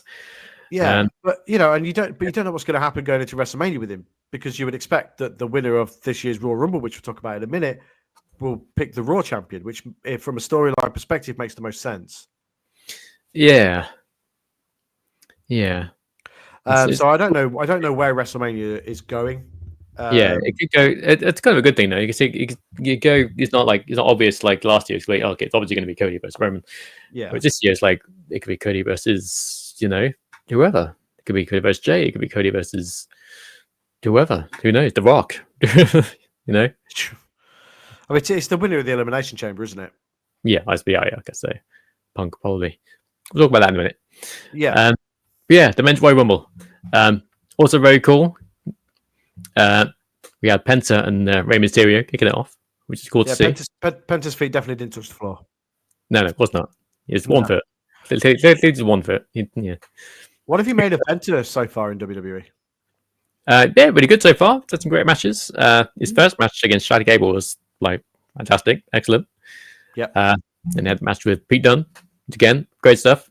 These are good people to put him in the ring with. You can't go wrong with Chad Gable. You can't go wrong with Pete Dunne. So yeah, I'm very impressed so far. I like it. Me too. And he's super over already, and he's selling a shitload of merch. So, I think there'll be big plans going into WrestleMania for him for sure. Yeah. Can you believe AEW never sold Penta masks? Oh, they didn't? No. It seems like a no-brainer, right? Rey Mysterio. Lucha Bros were their tag champions for a while, and they were super over. Yeah, people love playing masks. They do, yeah. It's like, why would you? It can't be that hard to make.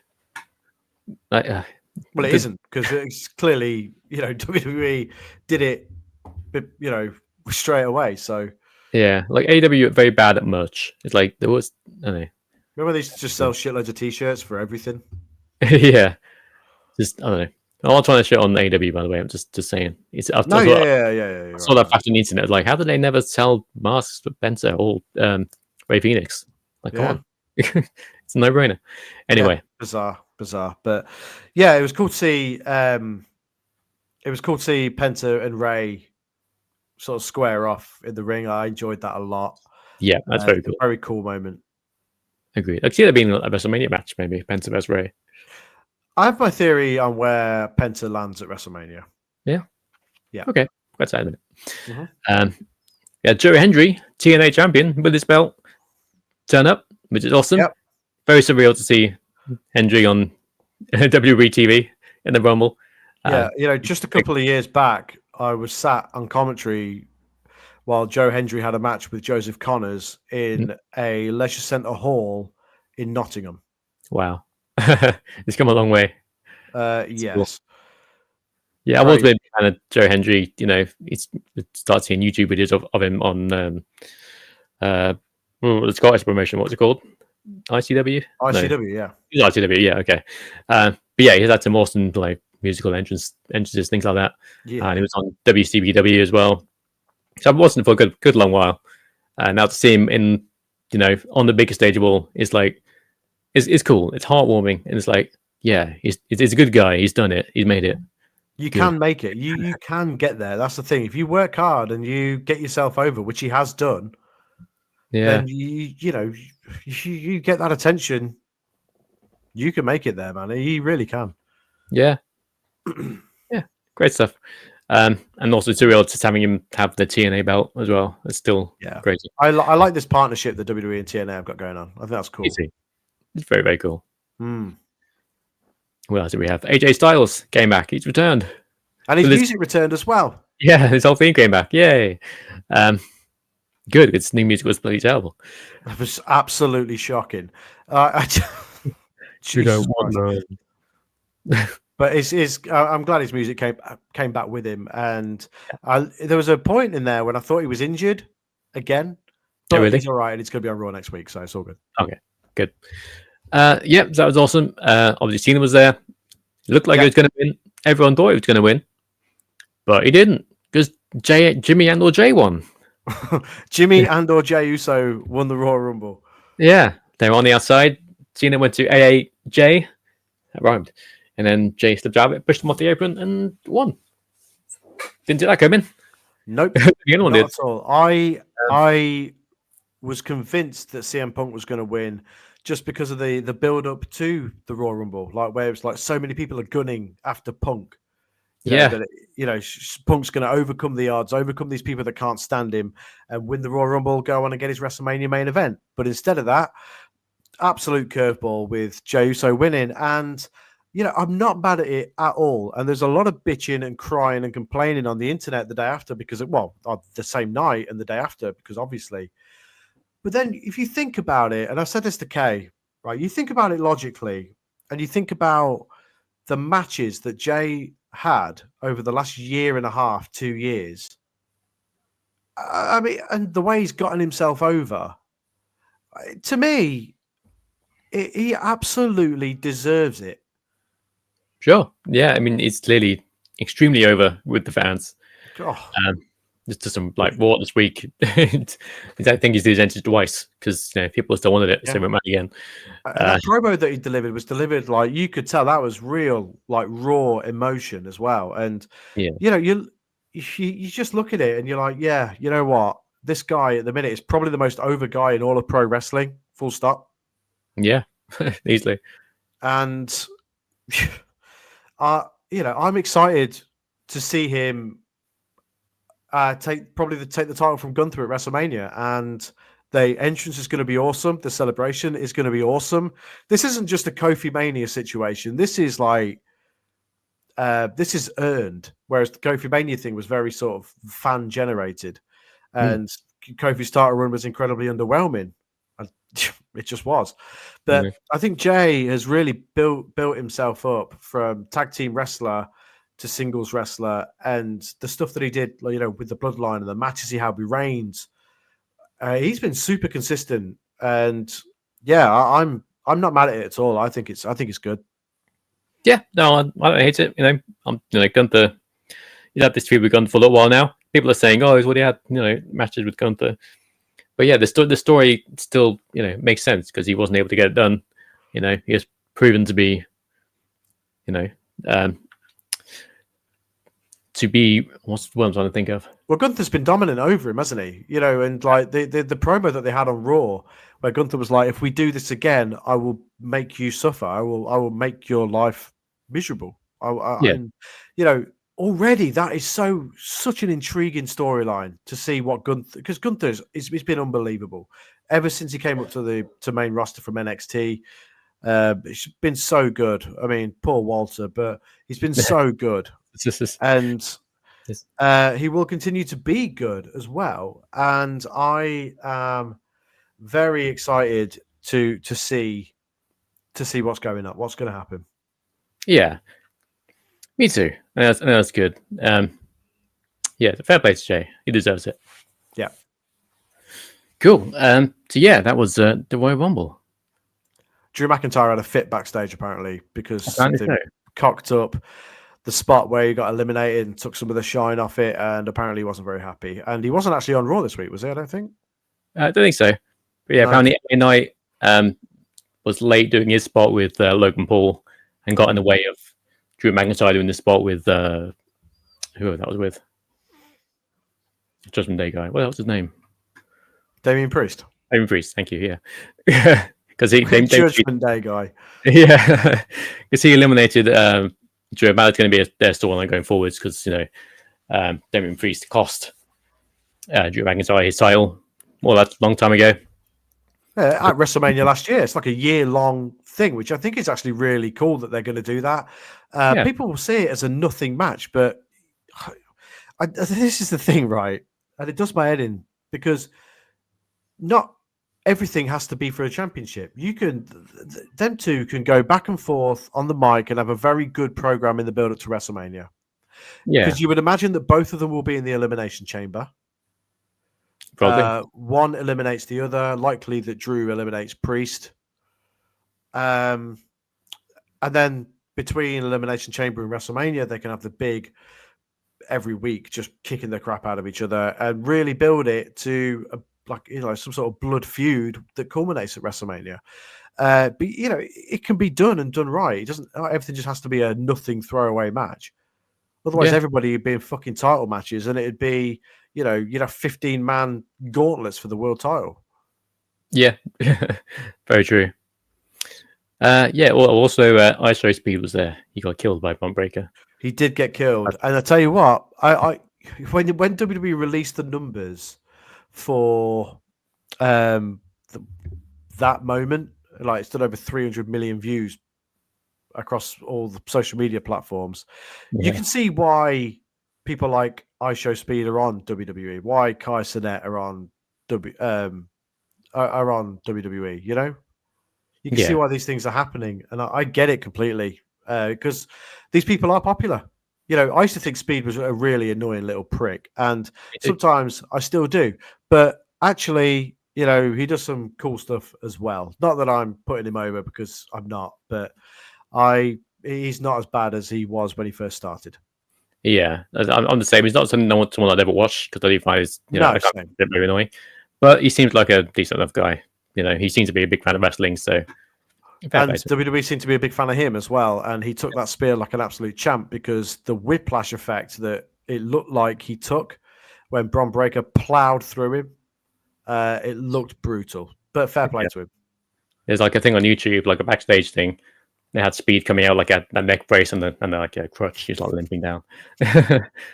Yeah, they'll have those guys at WrestleMania, and they'll have some sort of fun thing going on. I mean, Kai Cenat, he's only somebody that I've really come across very recently, and he seems like a cool dude as well. I don't know much about him or what he does, but he just does streams and has famous people on his streams, and he's very popular.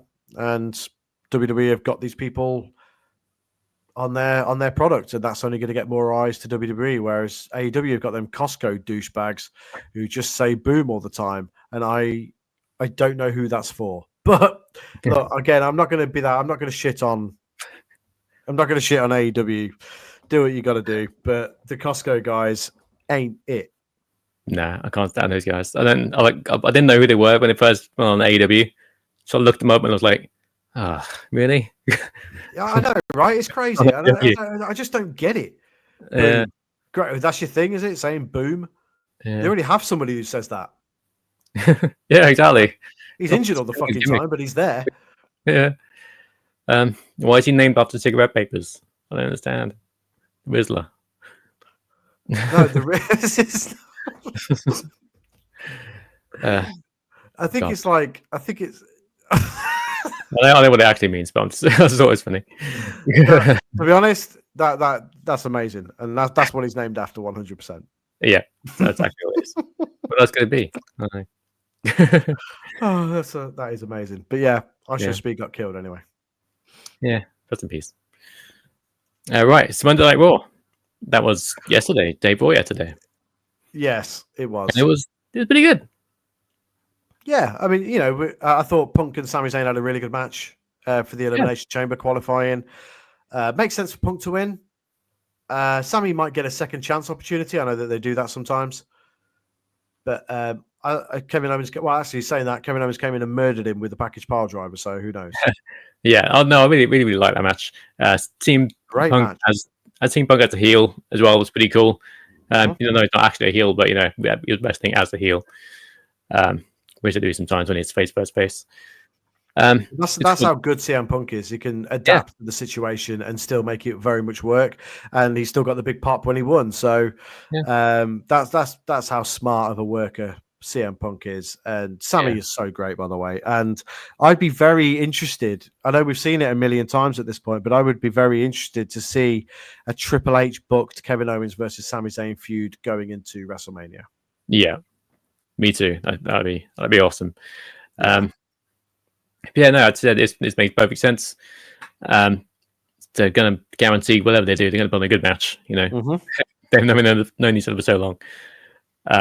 Seeing the package wild driver on WWE is still crazy to me. Yeah, it's wild. Cool. It is wild. Very awesome, very cool, but also insane. Yeah, it's crazy to see, but it's cool. Yeah, sounds good. Liv Morgan versus Io Sky also is very good. That was good. Yeah, enjoyed that a lot. Ended via DQ when Rhea Ripley hit Liv Morgan in self-defense. Referee saw her and obviously disqualified Io because of it. Yeah. Io versus Rhea at some point, right? Because of this.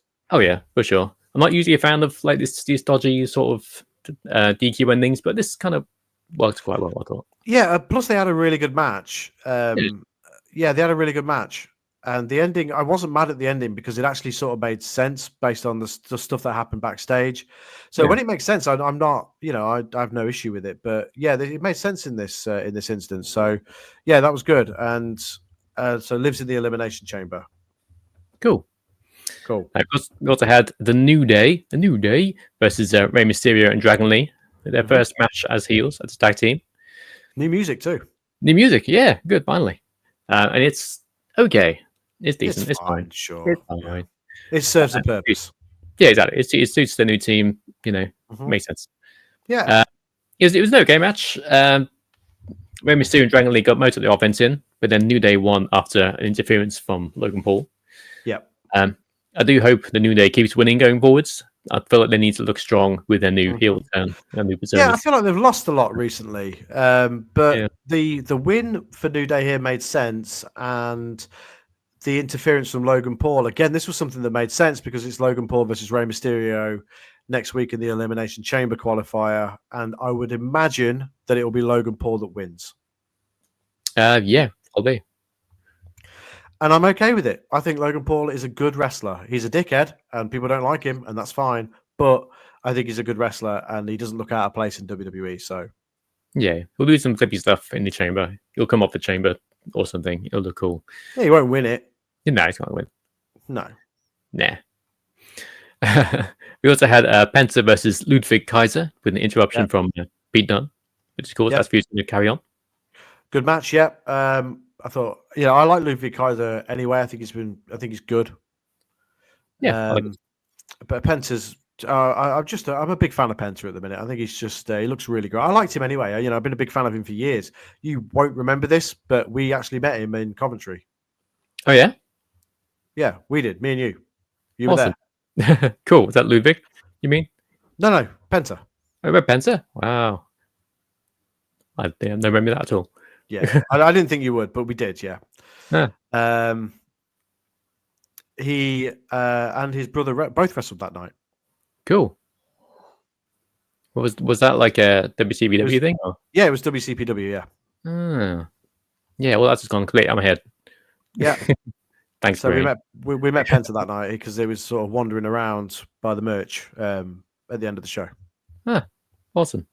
So there you go. But yeah, I'm big fan of Penta, and it's cool to see him really getting his stuff in WWE. And going back to what I was saying earlier on, where I think he'll land at WrestleMania is I think he'll win the IC title from Bron Breakker. Oh yeah, that'd be cool. Because after they had that interaction last week where Penta looked at I have a feeling they might have like a multi-man ladder match for the IC title or something. Because I think there'll be a lot of people going for it. So I think they might have like a multi-man IC title match at WrestleMania, and I think Penta will win. Cool. I'll be okay with that. I was also thinking Sheamus, because for ages now they've been doing a thing where Sheamus is almost a Grand Slam champion, but he hasn't had the IC championship yet. It's the only way he hasn't won. I feel like that's a story that's been told for ages and ages now. I feel like maybe at Mania that might finally happen, but maybe actually, yeah. You know what? Maybe if they have a multi-man match at WrestleMania, and it's a ladder match, yeah, Sheamus could win it. Actually, that's really not a bad shout. Yeah, Penta will be involved, I think, but I wouldn't be mad at Sheamus winning it finally. Yeah, I'd be okay with that. Yeah, me too. Yeah, pretty good episode of Raw. I enjoyed it a lot. Yeah, me too. Yeah, me too. I'm just really enjoying WWE at the minute. I think it's very, very good, and I think it'll just keep being good. I'm excited for WrestleMania. I'm excited for Elimination Chamber in March. So yeah, it's good stuff at the minute. Very, very good, and it's exciting to see just how big it's getting again. Yeah, it's very cool, and in fact, it's all on Netflix as well. Super handy. Oh, super handy. Yeah, it's awesome. Very cool. But yeah, it's great at the minute. Yeah, I agree. They quickly blast through NXT earlier. Yeah. Fandango is back as part of TNA. Yeah. Called himself JDC, which is cool. He's challenging Lexus King for the Heritage Cup. Something I wanted to mention actually in NXT, that guy in the crowd, he kept booing nonstop during this segment. Yeah. Suck a dick, guy. That was so annoying. You ruined the whole. I don't know why. I don't know what is going on. It's so weird. Boo! While Paul Lexus King was trying to talk. Boo! It's one guy. Like, shut up. If you don't like him, fine. Yeah. I'm not a huge fan of him, but if you like, just shut up and let it play out. Let the segment play out. Then you can do your dance to Fandango's music, and it's all good. Yeah, it's so obnoxious. I hate people like that. Yeah, me too. You get these fans that want to be part of the show, and they're not part of the show. They're just dickheads in the crowd. Yeah. So yeah, either way, it's cool that Fandango's in NXT, and I'm glad they played his music. It's cool. Yeah, me too. And I think he gave a nice nod to it as well. He said he loves that music and it means a lot to him. So that was pretty cool. I don't imagine he'll use it going forward. I think he'll probably use his TNA music, whatever that might be. But yeah, cool. Cool. So that was that. Not a huge amount going on NXT. Bailey and Roxanne Perez had a back and forth. Charlotte showed up. Julia was there as well, and then Cora Jade beat them all up with a stick.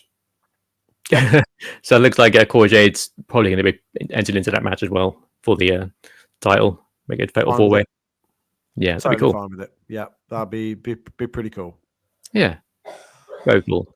Yeah, and then A-Town Down Under defeated Obafemi and Drick Williams via shenanigans after what's his name? Eddie Thorpe attacks Drick Williams with a strap. So that's going to be a strap match at Dan Deliver, probably, with Eddie Thorpe versus Drick Williams. Yeah, because A-Town Down Under, they're probably just going to get murdered by Obafemi Vengeance Day, you would imagine. Definitely. Yeah, good. Yeah. But what do you think of Eddie Thorpe? I have to be honest with you, I'm not a big fan. He doesn't really do it for me. I just don't know. He feels like he's one of those guys that they're trying to push as a big main eventer, but I don't see it personally. Yeah, I'm the same. I don't really get it. He doesn't have. I don't know. It's whatever it is. No, he doesn't have. He doesn't. Yeah, he is missing something, and I don't know what it is, but yeah, he just doesn't do it for me. And I think once Obafemi's beaten him at Stand and Deliver, which you would imagine will happen, I don't know. I think maybe we see him slip down the card again. I can't. Same, it's like it's the whole Ridge Holland thing again, isn't it? When they were pushing him to be like some sort of big superstar, and he just isn't. Some people just aren't. They just don't have it. And Eddie Thorpe is one of those guys, and that's my opinion. I mean, other people might think different, but to me, he doesn't really seem like somebody who would genuinely pose a threat to Obafemi. Yeah, no, I agree. Yeah, I do like Obafemi though. He's great. Oh yeah, me too. Yeah, he'd be on the main roster later this year for sure. Yeah, definitely. Good stuff. And that's about it, really. Yeah. But good stuff. This has been a good long podcast. It has. You're welcome. Obviously, we haven't seen much of AEW. No offense to AEW, just there's not enough time. Sorry, folks. Yeah, and if when we do talk about it, we don't really have anything positive to say about it. So instead of doing that and being those guys, it's easier not to talk about it. Yeah, there's someone I do like from AEW. I've seen clips of. It's Harley Cameron, who's hilarious and very talented lady. Right. Yeah. Those reasons, or I just expect you to be like, oh yeah, okay, but no, she's been doing a lot of backstage interviews. She does, I've seen the stuff. I think she's quite funny, to be fair. Yeah. She's doing. She's sort of almost playing the Chelsea Green style role in AEW. Yeah, sort of. I saw this funny segment she did. Is that like Sasha Banks or Mercedes Moné? She had like a puppet of her. She's doing like ventriloquism, and she's actually really good at it. Like she wasn't moving her mouth or anything. It's like, wow, she's actually knows what she's doing. She plays a guitar and she's like does all this other stuff. She's like, yeah, she sings and stuff as well. Like she did a song with Jericho on the Jericho Cruise I saw the other day. So yeah, there are standout talents in AEW. It's just we don't have time to watch it. But now I thought that's someone who's going to be probably going to be big in the future. I could see her in WWE. I think her boyfriend's in WWE. Oh yeah, he's in NXT. Yeah, cool. Well, yeah, I can't remember who it is, but he's there. Awesome. Zion Quinn, is that someone? Oh yeah, rings a bell. I don't think he's been around for a bit. I think he might have been injured, but him. He might have even been released recently. I'm not sure. Either way, doesn't matter. But yeah, cool. But yeah, that's someone I like from AEW. There you go. I talked about AEW positively. There you go. Yeah, good times. He's very funny. I like her. Good. Right, wrestling. Anything else? I think that's about it. All right, cool. Well, we will be back next week, but we hope you've enjoyed this episode of the Games Graps Podcast. We will be a weekly video game and wrestling podcast that posts at some point during the week on this YouTube channel, youtube.com/@SunnyClub. Yes. Look out for more videos from myself, more videos from Finn, more videos from me and Finn, and yeah, just enjoy the stuff that we got going on. There's a lot of it, so enjoy it, and we'll see you next week. My name is Sonny G, and I've been here, as always, with Finn Steele. Thank you. And we'll see you next week. Take it easy, guys. Goodbye. Thanks very much. Goodbye.